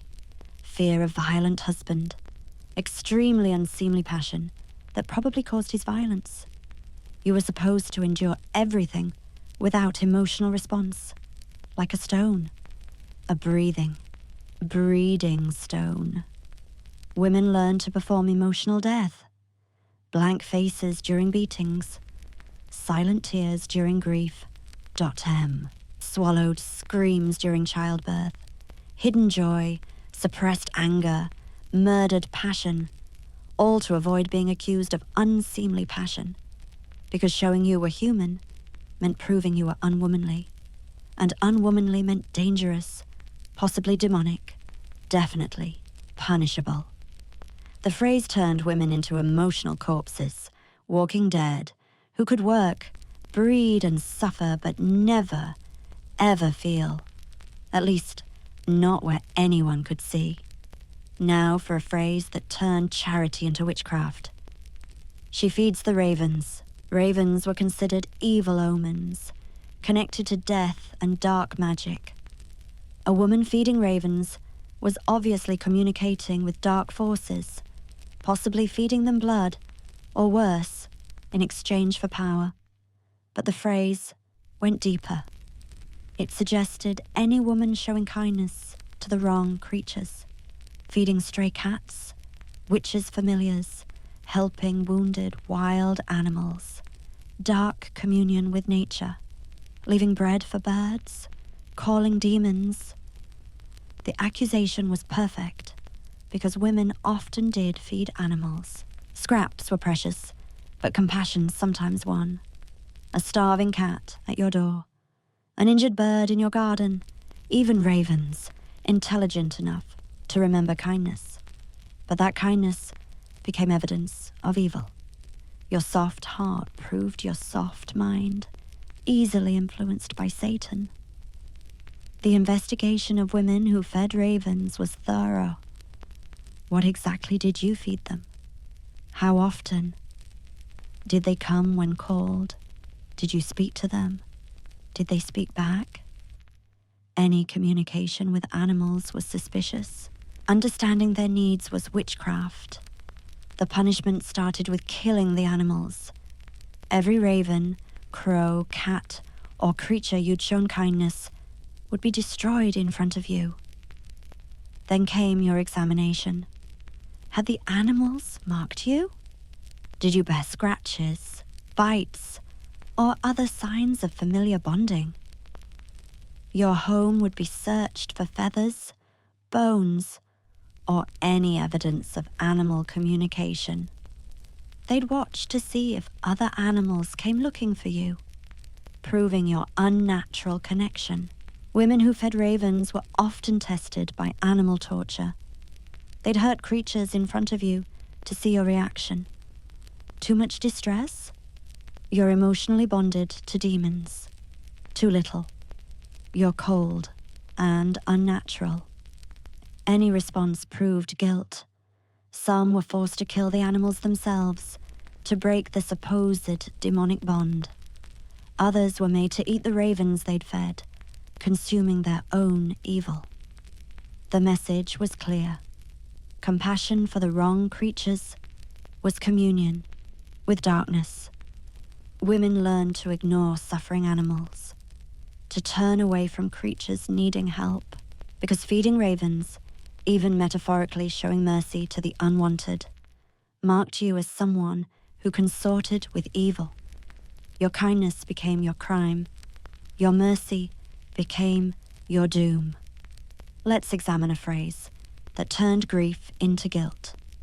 She won't forget him. Whether him was a dead child, husband, or lover, women were expected to move on quickly. Prolonged grief was self-indulgent, faithless, possibly proof you'd caused the death. The phrase suggested obsession, unnaturalness, perhaps necromancy. Women who wouldn't forget were suspected of trying to raise the dead, visiting graves too often, keeping possessions of the deceased, speaking to the dead, all evidence of attempting resurrection or communion with spirits. The correction for not forgetting was forced forgetting. Possessions of the dead would be burned, graves would be forbidden to visit, names would be banned from speaking. You'd be beaten for crying, isolated for mourning, remarried against your will to force you to forget. Some women who wouldn't forget were accused of killing their loved ones. Why such attachment, unless guilt drove it?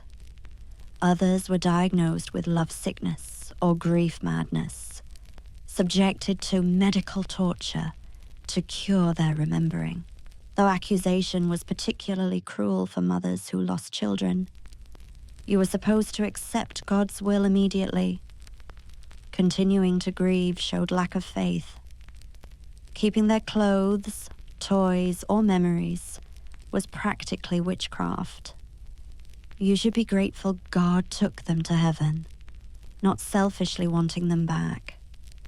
Women learned to hide their grief, creating secret shrines in their hearts. They'd forget publicly while remembering privately. They'd take new husbands while mourning dead ones. They'd birth new children while grieving lost ones. All because refusing to forget, refusing to move on, refusing to abandon memory meant you were unnatural, possibly evil. The phrase denied women even the comfort of memory. You couldn't hold on to love, loss, or anything that mattered. You had to forget on command, becoming blank slates for new ownership, new pregnancy, new loss. Because remembering meant you had an inner life men couldn't control. And that was the most dangerous witchcraft of all. Now for a phrase that turned suffering into suspicion. She endures too much. Medieval life was suffering, especially for women. But there was apparently a limit to acceptable endurance. Survive too much, and you were obviously getting supernatural help. The phrase covered women who survived things that should have killed them. Multiple childbirths, severe beatings, plague, starvation, accidents. If you kept living when you should be dead, Something evil was keeping you alive. Women who endured too much were tested for witchcraft. How else could you survive what killed others? They'd search for devil's marks that gave you unnatural strength. They'd torture you to find your breaking point, which surely everyone had, unless Satan reinforced you. They'd isolate you to see if your endurance failed without demonic support. Some women who endured too much were killed to see if they'd resurrect. Others were subjected to increasingly severe trials until they finally broke or died, proving they weren't supernaturally protected after all. The accusation was particularly evil because it punished strength. Women who'd survived years of abuse, loss, and suffering were told their survival itself was suspicious. Your resilience was unnatural. Your strength was satanic. Your refusal to die was rebellion against God's will. Women learned to perform weakness, to exaggerate suffering, to nearly die from things they could endure, because enduring too much suggested you had help. And the only help available to medieval women was supposedly demonic. The phrase turned survival into sin, strength into suspicion, and resilience into witchcraft. Women who'd endured everything life threw at them were rewarded with accusation, torture, and death for the crime of not dying when expected. Let's discuss a phrase that weaponized women's words against them. She spoke prophecy. Sometimes, women said things that later came true, predicting weather from joint pain, sensing death approaching, knowing when babies would come, pattern recognition that seemed supernatural to medieval minds. But women who spoke prophecy were obviously witches or possessed. How else could they know the future? The examination of prophetic women was extensive. What exactly did you predict? How often were you right? Did voices tell you things? Did you see visions? Any accuracy was proof of supernatural knowledge. Too much accuracy meant definite witchcraft. Even beneficial prophecy was suspicious. Warning about storms saved lives. You caused the storm, predicting good harvest. You manipulated nature, knowing someone would die. You cursed them. Women who spoke prophecy were often tortured to reveal their demonic sources. Who gave you this knowledge? What did you trade for it? Which demons did you consort with? They'd burn you with hot irons until you confessed to prophecy coming from Satan. Some prophetic women were tested by forcing them to predict impossible things. When they failed, it proved their prophecy was selective, therefore controlled, therefore evil. When they succeeded, it proved demonic assistance. The fear of being accused of prophecy meant women learned to keep observations silent.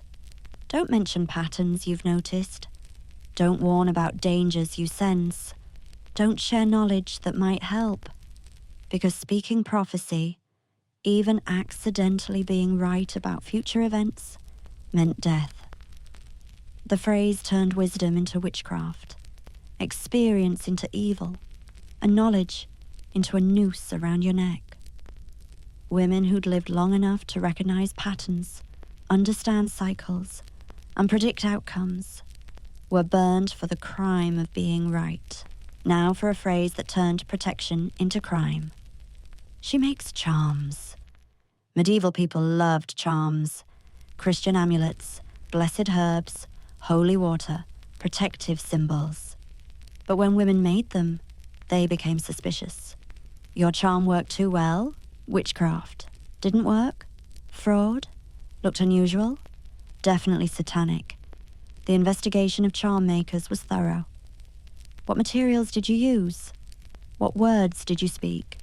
When did you make them? Who taught you? Every answer led to more suspicion. using Latin prayers, too educated, using vernacular, theologically incorrect, using symbols, potentially satanic. Women who made charms were forced to demonstrate their creation under observation. Any deviation from Christian orthodoxy was noted.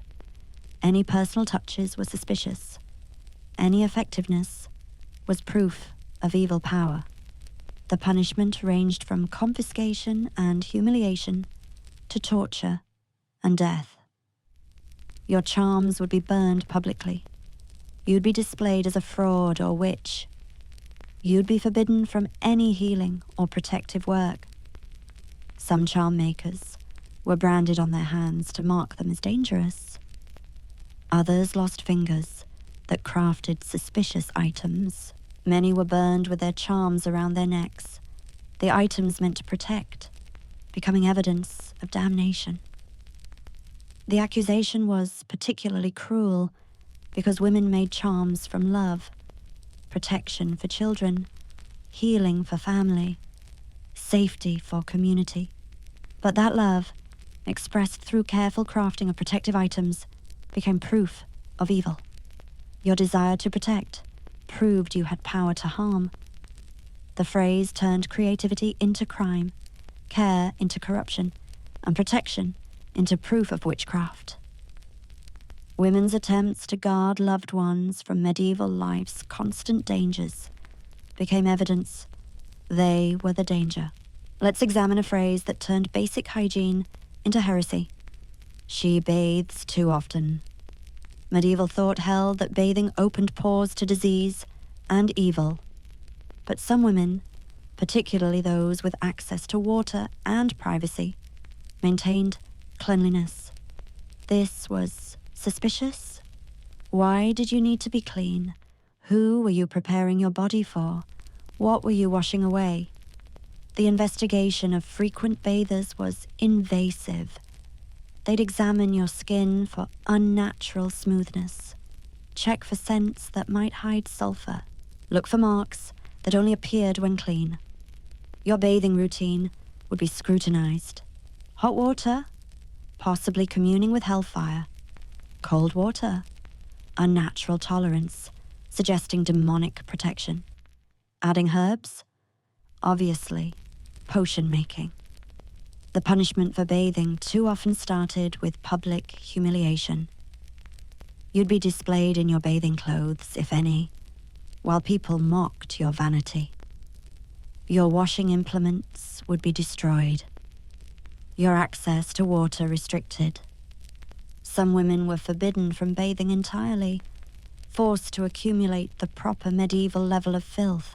Others were subjected to corrupting baths, sewage, animal blood, or other foul substances to cure your need for cleanliness. The message was clear. Women should be dirty. Cleanliness suggested pride, vanity, or preparation for sin. The phrase turned basic hygiene into moral failing. Women who tried to avoid disease through cleanliness were accused of avoiding God's will through witchcraft. Those who bathed wounds to prevent infection were interfering with divine justice. The fear of being accused of bathing too often meant women accepted filth as virtue. Layers of dirt became proof of humility. Smell became sign of sanctity. Disease from poor hygiene became God's will, because bathing too often meant you cared about your body, and female bodies were supposed to be ignored, neglected, and punished, not cleaned. Now for a phrase that turned imagination into insanity. She tells strange stories. Women were allowed to tell certain stories. Bible stories, carefully sanitized, moral tales, properly orthodox. But strange stories? Original thoughts, creative narratives, highly suspicious. Women who told strange stories were obviously getting them from somewhere evil. Dreams from demons, visions from Satan, or worse, making them up themselves, showing dangerous imagination. The examination focused on the story's content. Magical elements, witchcraft. Unusual characters, demon familiars, different endings to known tales, heretical revision. Any creativity was suspect. Stories that questioned authority, suggested female power, or imagined different worlds were particularly damning. Some storytelling women were made to recite their stories under torture, analyzing every word for evil meaning. Others were forbidden from speaking entirely, their tongues pierced or cut to prevent strange stories. Many were burned with accusations of spreading corruption through narrative. The fear of telling strange stories meant women stopped creating. Imagination was suppressed. Creativity was murdered. Original thought was suicide. Mothers told daughters the same approved stories, never deviating, never embellishing, never wondering what if. Because telling strange stories meant you had an inner world men couldn't control. Thoughts they couldn't monitor. Ideas they couldn't approve. And that imagination, that creativity, that possibility of different narratives was the most dangerous rebellion of all. Let's examine a phrase that turned knowledge of the past into crime. She remembers the old ways. Before Christianity's total dominance, other traditions existed. Seasonal celebrations, herbal knowledge, birthing practices. Women often carried these memories, passed from grandmother to mother to daughter. But remembering the old ways was heresy, paganism, witchcraft. The investigation of women who remembered was thorough. What exactly did you remember? Who taught you? Did you practice these ways? Did you teach others? Any preservation of pre-Christian knowledge was evil. Knowing which phase of the moon aided planting? Witchcraft. Remembering songs in old languages? Demonic corruption. Practicing traditional birthing positions? Satanic ritual. The punishment was erasure, not just of the woman, but of the knowledge itself. Books burned, even if you couldn't read them, but just kept them. Songs forbidden, even humming punished. Practices stopped, even beneficial ones. The systematic destruction of folk knowledge, particularly women's knowledge, was deliberate. It erased alternatives to church authority, eliminated female expertise, and destroyed connections to pre-Christian past.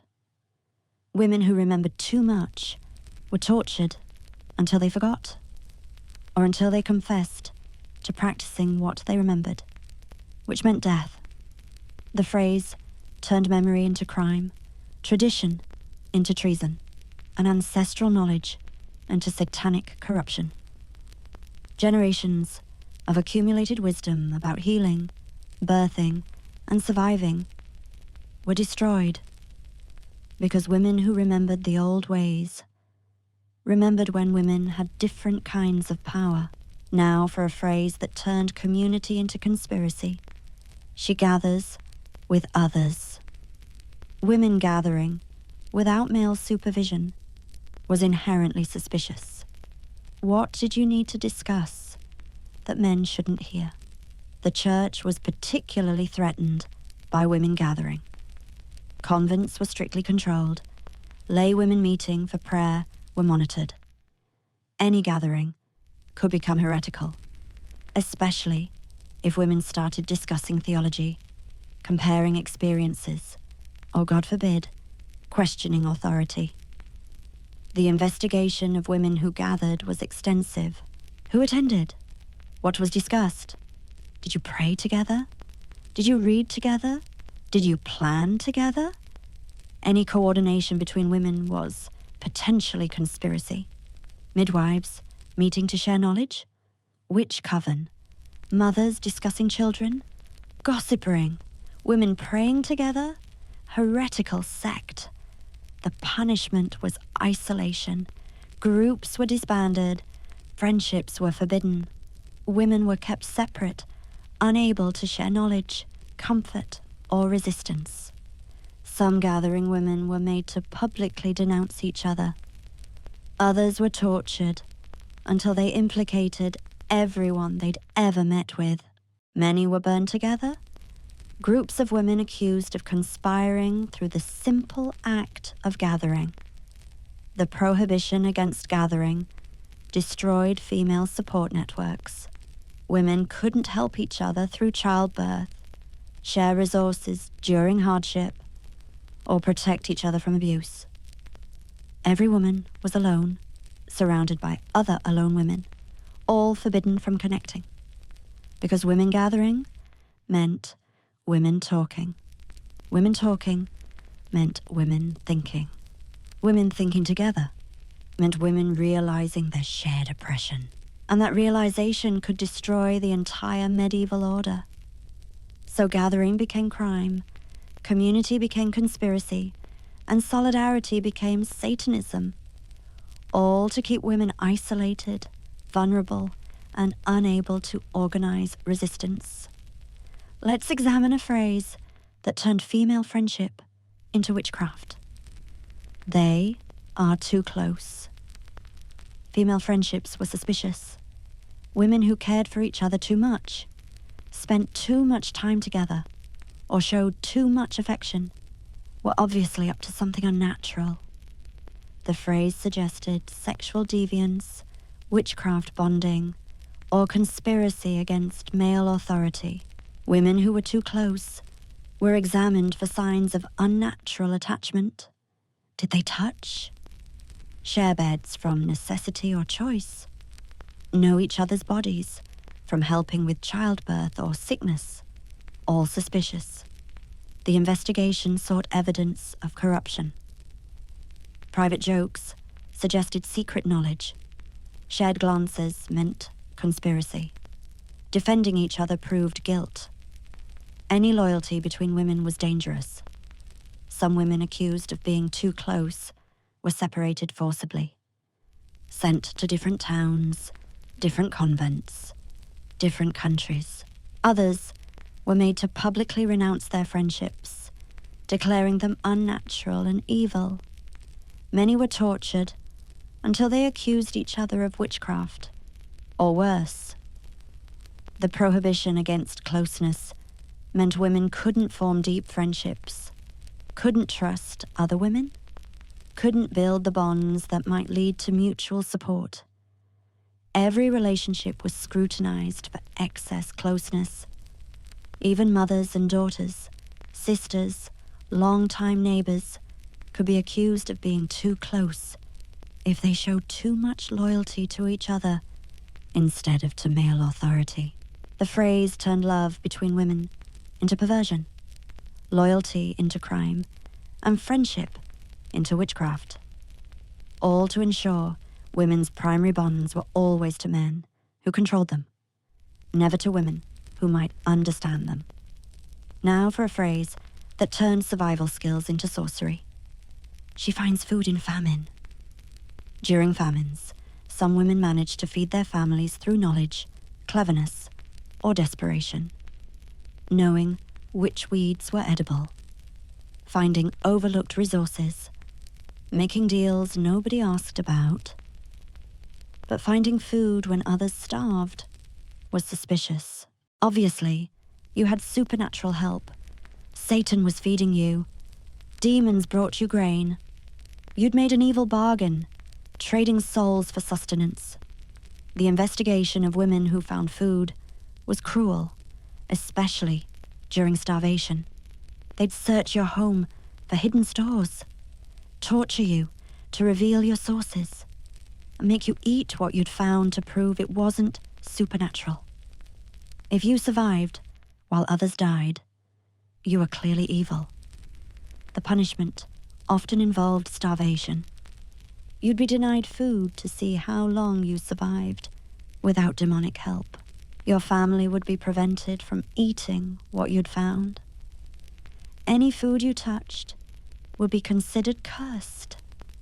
Some women were forced to watch their children starve because their ability to find food was deemed witchcraft. Others were burned with full stomachs while neighbors starved, their survival itself proof of evil. The accusation turned resourcefulness into crime. Women who used intelligence, knowledge, and determination to survive were punished for not dying properly. Because finding food in famine meant you weren't suffering enough, weren't accepting God's punishment, weren't submitting to divine will. Your survival was rebellion, and rebellion was witchcraft. Let's examine a phrase that turned maternal protection into madness. She won't let them take the child. Sometimes, authorities decided children needed to be taken for apprenticeship, marriage, church service, or because mothers were deemed unfit. Women who resisted were obviously mad, evil, or possessed. The phrase covered any maternal resistance to child removal. Hiding sick children from authorities, who'd quarantine them, refusing to send sons to war, protecting daughters from forced marriages, not surrendering babies deemed monstrous, all criminal maternal insanity. The process of taking children from resistant mothers was violent. Mothers were beaten, bound, or imprisoned, while children were dragged away. Any physical resistance proved madness. Any emotional response proved hysteria. Women who wouldn't let them take children were often declared insane and confined, or accused of witchcraft, their protection deemed supernatural. Some were tortured until they agreed to surrender children. Others were killed. Their resistance ended permanently.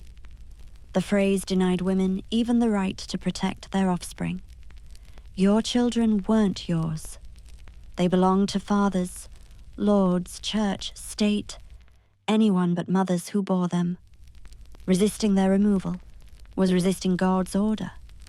Fighting for them was fighting against divine will. Women learned to surrender children without protest, to watch them taken for war, servitude, or marriage without resistance, to pretend indifference as babies were declared defective and removed because not letting them take the child meant you loved too much, fought too hard, and cared more about your children than about male authority. And that was the ultimate female crime. Now for a phrase that turned age into accusation. She still bleeds, but bears no children. Women who menstruated but didn't get pregnant were broken, cursed, or deliberately preventing God's will. The investigation of bleeding but barren women was invasive. They'd examine your body for abnormalities, test your blood for signs of corruption, interrogate you about sexual practices that might prevent conception, could force you to undergo treatments that ranged from useless to fatal. The assumption was always that you were doing something wrong, using witchcraft to prevent pregnancy, having sex incorrectly, harboring demons in your womb, being punished by God for secret sins. Never that your husband was sterile, absent, or impotent. Some women were subjected to public fertility rituals, stripped naked and prayed over, made to sit on supposedly fertile stones, forced to drink potions of mercury and lead. Others were divorced, confined to convents, or declared witches. The monthly reminder of your failure to conceive became evidence of evil. Each period proved your continuing rebellion against God's command to multiply. The phrase turned biological function into moral failing. Women whose bodies wouldn't or couldn't conceive while still showing fertility through menstruation were obviously defective, possibly evil, because bleeding without breeding was waste. Female blood without purpose was corruption. Menstruation without pregnancy was rebellion. And rebellious female bodies were always punished. Let's discuss a phrase that turned compassion into crime. She pities the condemned. When someone was condemned to death, showing them pity was questioning justice. But women, prone to excessive emotion, sometimes showed compassion for the condemned. This was dangerous.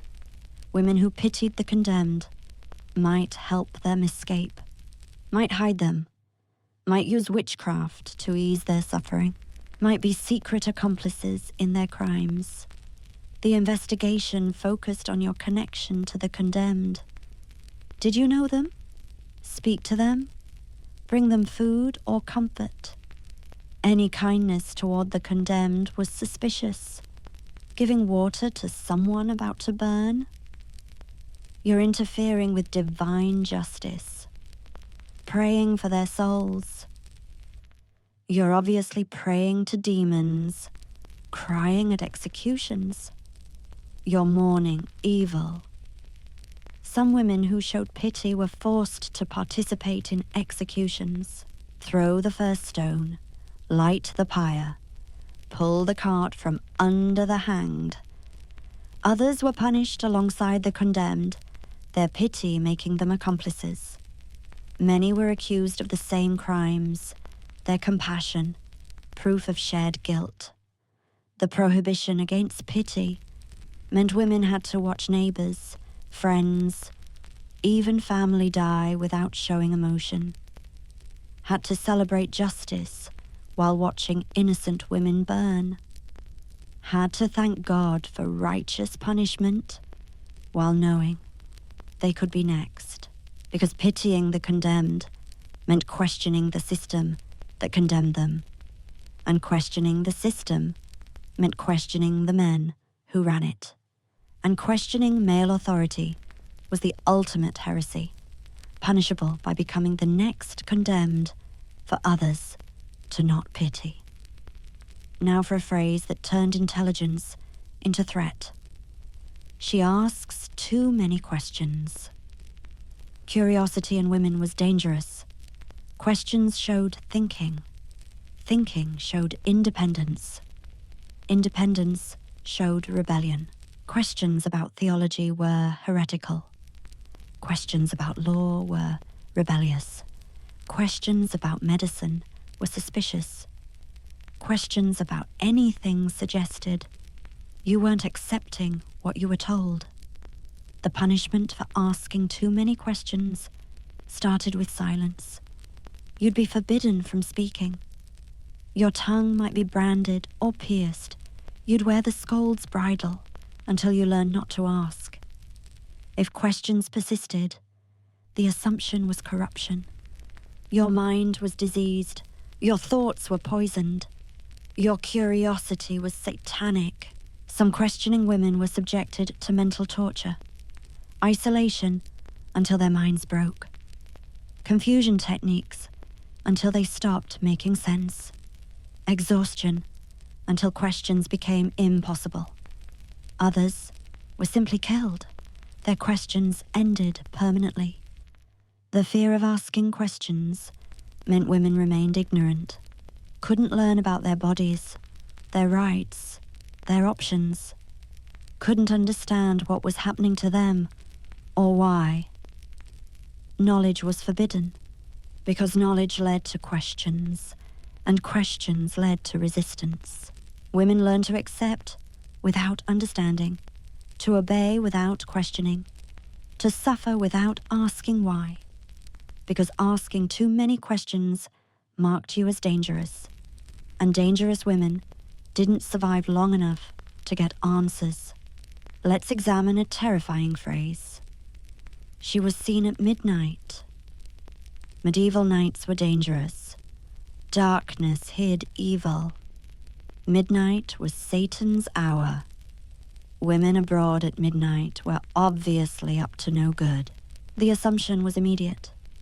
Midnight meant witchcraft. You were flying to Sabbaths, meeting demons, casting spells, conducting dark rituals.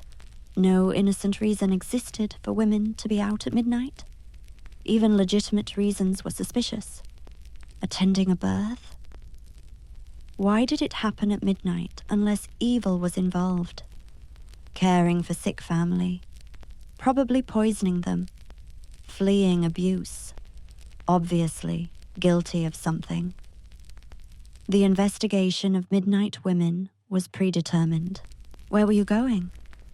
Who were you meeting? What were you doing? Every answer proved guilt. Some midnight women were followed, watched and catalogued. Others were immediately arrested, the time itself proof of crime. Many were tortured until they confessed to midnight witchcraft activities. The fear of being seen at midnight trapped women. Couldn't flee abuse under darkness cover. Couldn't help with nighttime emergencies. Couldn't even step outside to relieve yourself without risking accusation.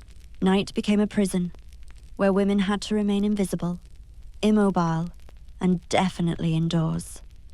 Because being seen at midnight meant you were doing something unseen during daylight. And anything women did unseen was assumed evil. The phrase turned darkness into evidence, nighttime into crime, and midnight into a death sentence for any woman caught existing in it. Now for a phrase that ended marriages and lives. She makes him weak. If a man failed in any way, his woman was blamed. Business failed? His wife made him weak. Couldn't perform sexually? She made him weak. Got sick. Her corruption made him weak. Lost a fight? Obviously, her influence made him weak. The investigation sought ways you weakened him. Through nagging that disturbed his peace. Through demands that drained his resources. Through coldness that sapped his strength. Through evil eye that cursed his endeavors. Everything you did or didn't do could make him weak. The punishment was correction of your weakening influence. Silence to stop your nagging. Starvation to reduce your demands. Beating to warm your coldness. Isolation to prevent your evil influence. Some women accused of making men weak were divorced, discarded as defective. Others were confined, locked away from the men they supposedly weakened. Many were killed. Their weakening influence ended permanently. The phrase made women responsible for all male failures. Your existence in his life became the reason for any inadequacy. Your presence explained his weakness. Your removal would restore his strength. Women learned to make men feel strong regardless of reality, to take blame for male failures, to hide their own strength that might emphasize male weakness. Because making him weak, even by just existing near his weakness, made you guilty of his inadequacy. And male inadequacy was always female fault. Let's examine the ultimate erasure phrase. She never existed. Sometimes women were so thoroughly destroyed that their existence was denied. Records burned, names forbidden, memories erased. She never existed became the final solution for troublesome women. Women who never existed couldn't inspire others, couldn't be martyred, couldn't be remembered. Their ideas died with their erasure. Their resistance vanished with their names. Their lives became nothing. The process was thorough. Birth records destroyed, marriage records burned, children reassigned to other mothers, property redistributed without acknowledgement, any physical evidence of existence eliminated. Some women who never existed were walled up alive. Others were burned with all their possessions. Many simply disappeared, their fate unknown because they never existed to have fates. The erasure was particularly cruel for women who'd achieved something, healers who'd saved lives, leaders who'd inspired others, thinkers who'd questioned authority. all erased because their existence threatened the narrative that women couldn't heal, lead, or think. Families were forbidden from mourning women who never existed. Communities were prohibited from speaking their names. Children were told their mothers were others or none. The complete erasure of existence was worse than death. Death at least acknowledged you'd lived. But never existing meant every moment of your life, every struggle, every small victory, every act of love or resistance was negated. You didn't just die. You never were. And that's where we reach the ultimate horror of these phrases. They didn't just kill women. They erased them, made their lives impossible, their existence criminal, their memory forbidden. Each phrase was a weapon designed to destroy not just individual women, but the very possibility of female autonomy, intelligence, and power. But here's what those medieval men never understood. You can burn women, torture them, silence them, erase them, but you can't destroy the truth of their existence. Every woman who heard these phrases and died anyway was real. Every moment of their suffering happened. Every act of their resistance mattered. Even if their names are lost, their reality remains. Millions of women heard these phrases, were destroyed by these words, were erased by this system. But they existed. They fought. They endured. They died rather than surrender their humanity. And their ghosts haunt every word of history that tried to forget them. We're approaching the end now, but let's sit with the weight of what we've explored. These weren't just words. They were weapons. They were laws. They were death sentences disguised as observations. Every phrase we've discussed tonight was real, was used, was feared, was lethal. Witch, adulterous, barren, disobedient. Each word carefully crafted to destroy women who stepped outside invisible, ever-moving boundaries. She tempted me, making women responsible for male actions. Her humors are corrupted, making female bodies into crime scenes. She's too learned, making female intelligence into heresy. She refuses to submit, making female autonomy into insanity. These phrases didn't just control women. They made women control themselves, made them police each other, made them participate in their own destruction. Because being accused was death, but accusing others might buy you time. The system was brilliant in its cruelty. Every woman was simultaneously victim and potential enforcer. Every woman watched for signs in others while hiding signs in herself. Every woman knew the phrases and feared them equally. The randomness was part of the control. You could do everything right and still hear the words, be perfectly obedient and still be called disobedient. Never look at a man and still be called temptress, have 10 children, and still be called barren if they were girls.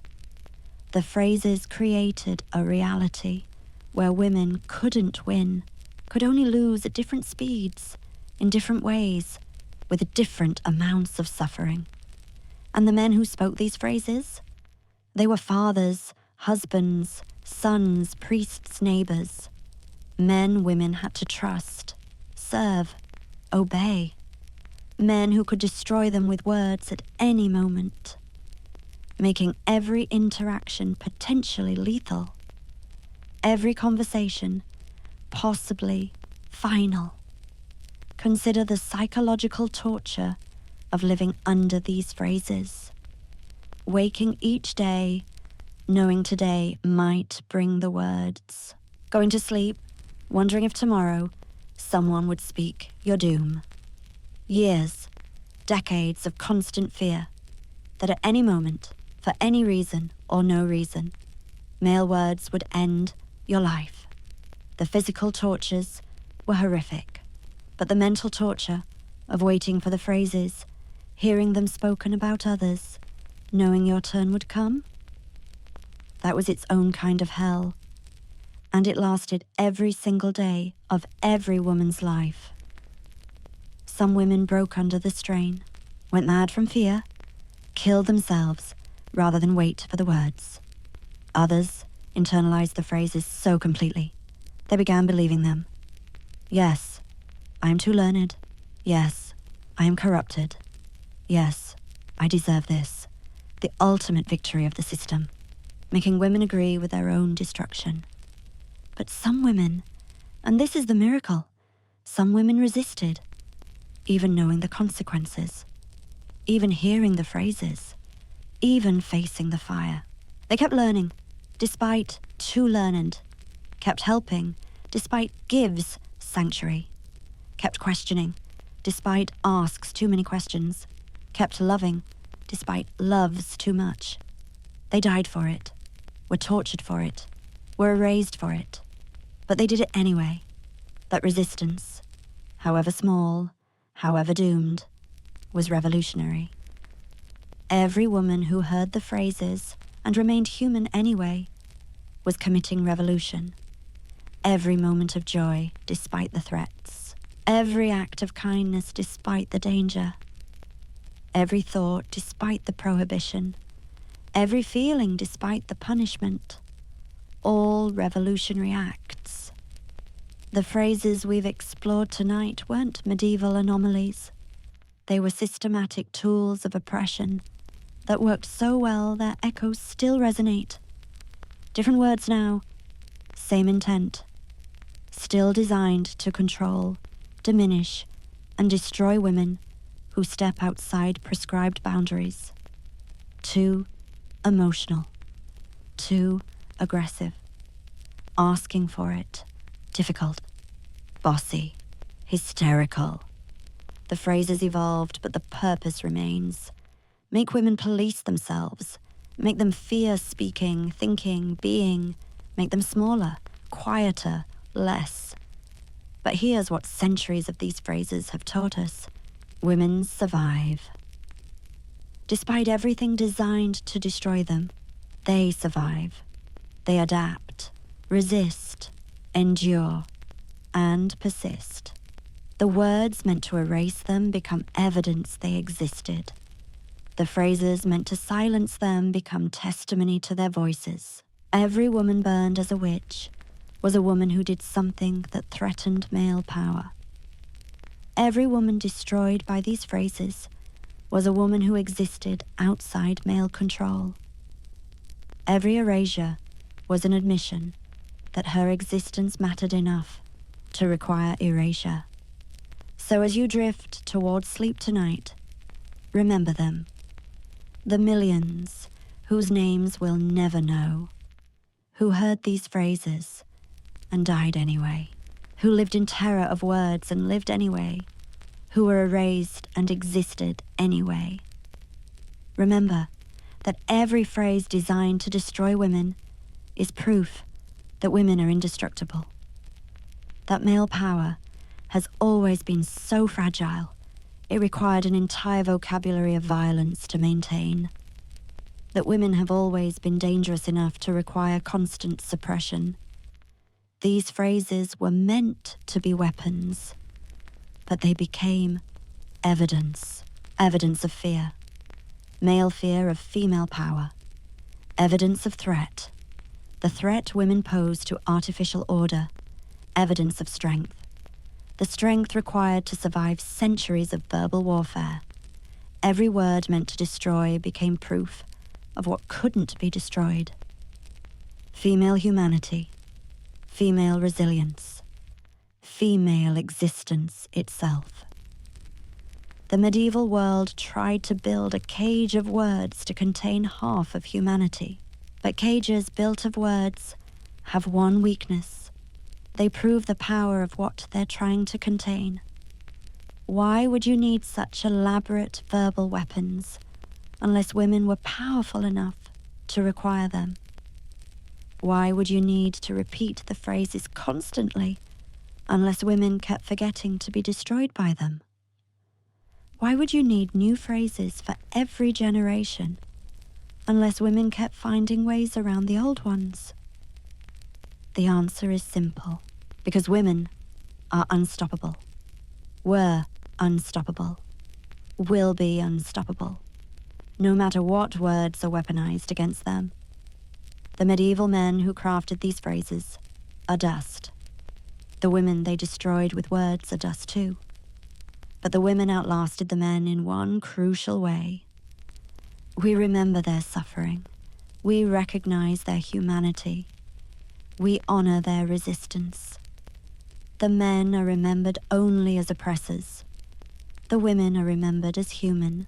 That's the ultimate irony. The phrases meant to dehumanize women ended up dehumanizing the men who spoke them.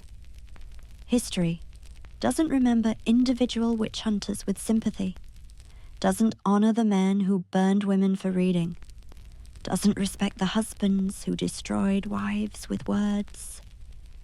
They're remembered as monsters, while the women they destroyed are remembered as martyrs.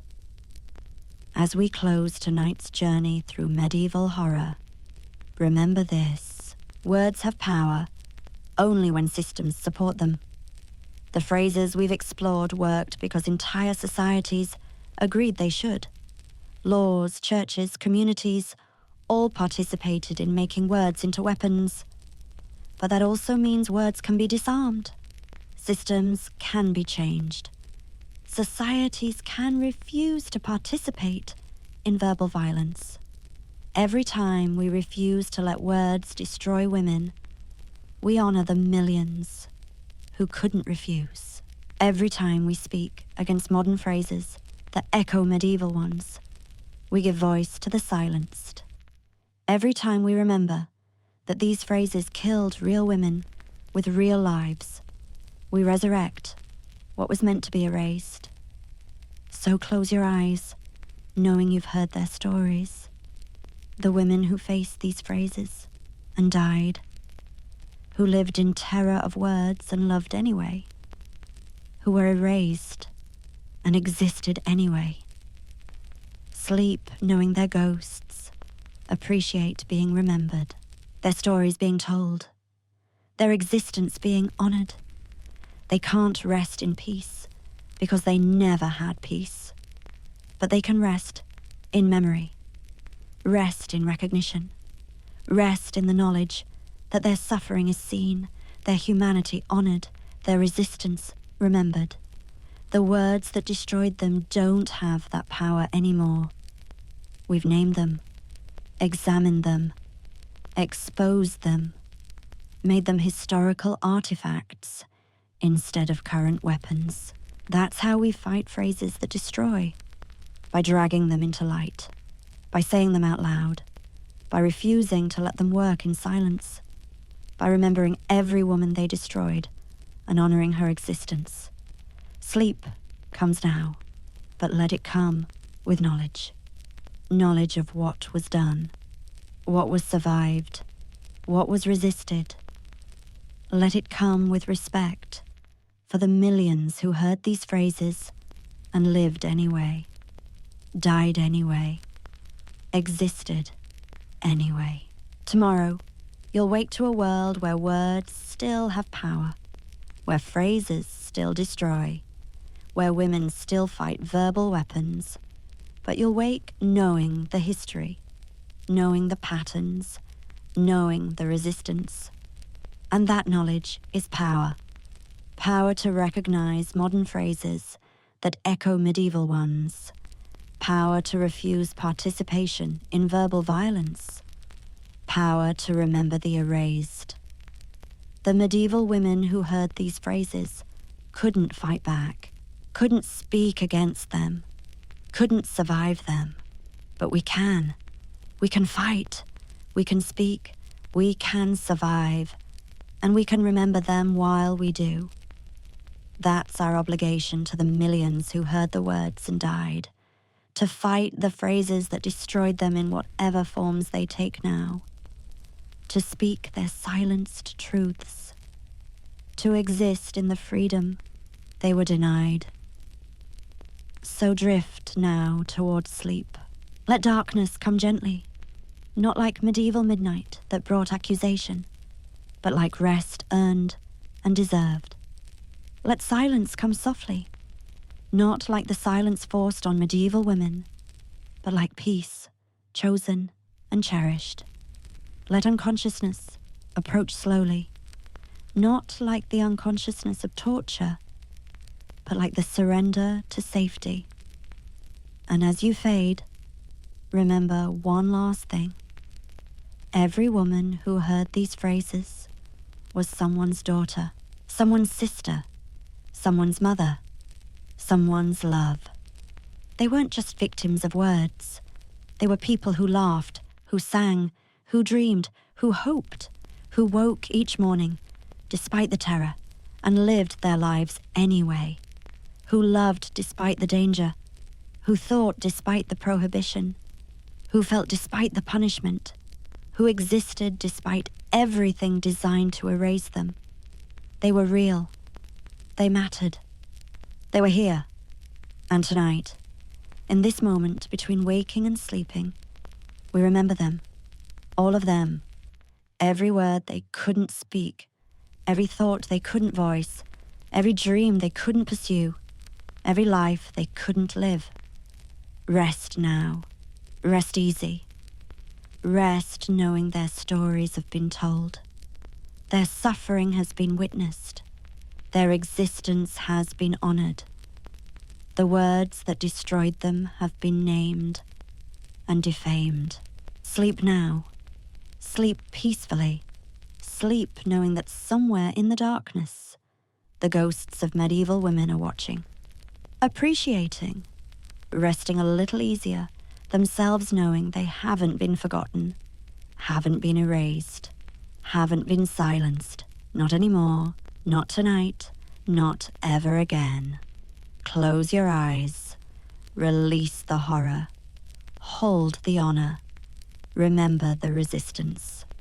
Forget the phrases, keep the strength, let go of the pain, embrace the persistence, and sleep. Sleep the deep sleep of safety they never knew. Dream the free dreams they never could.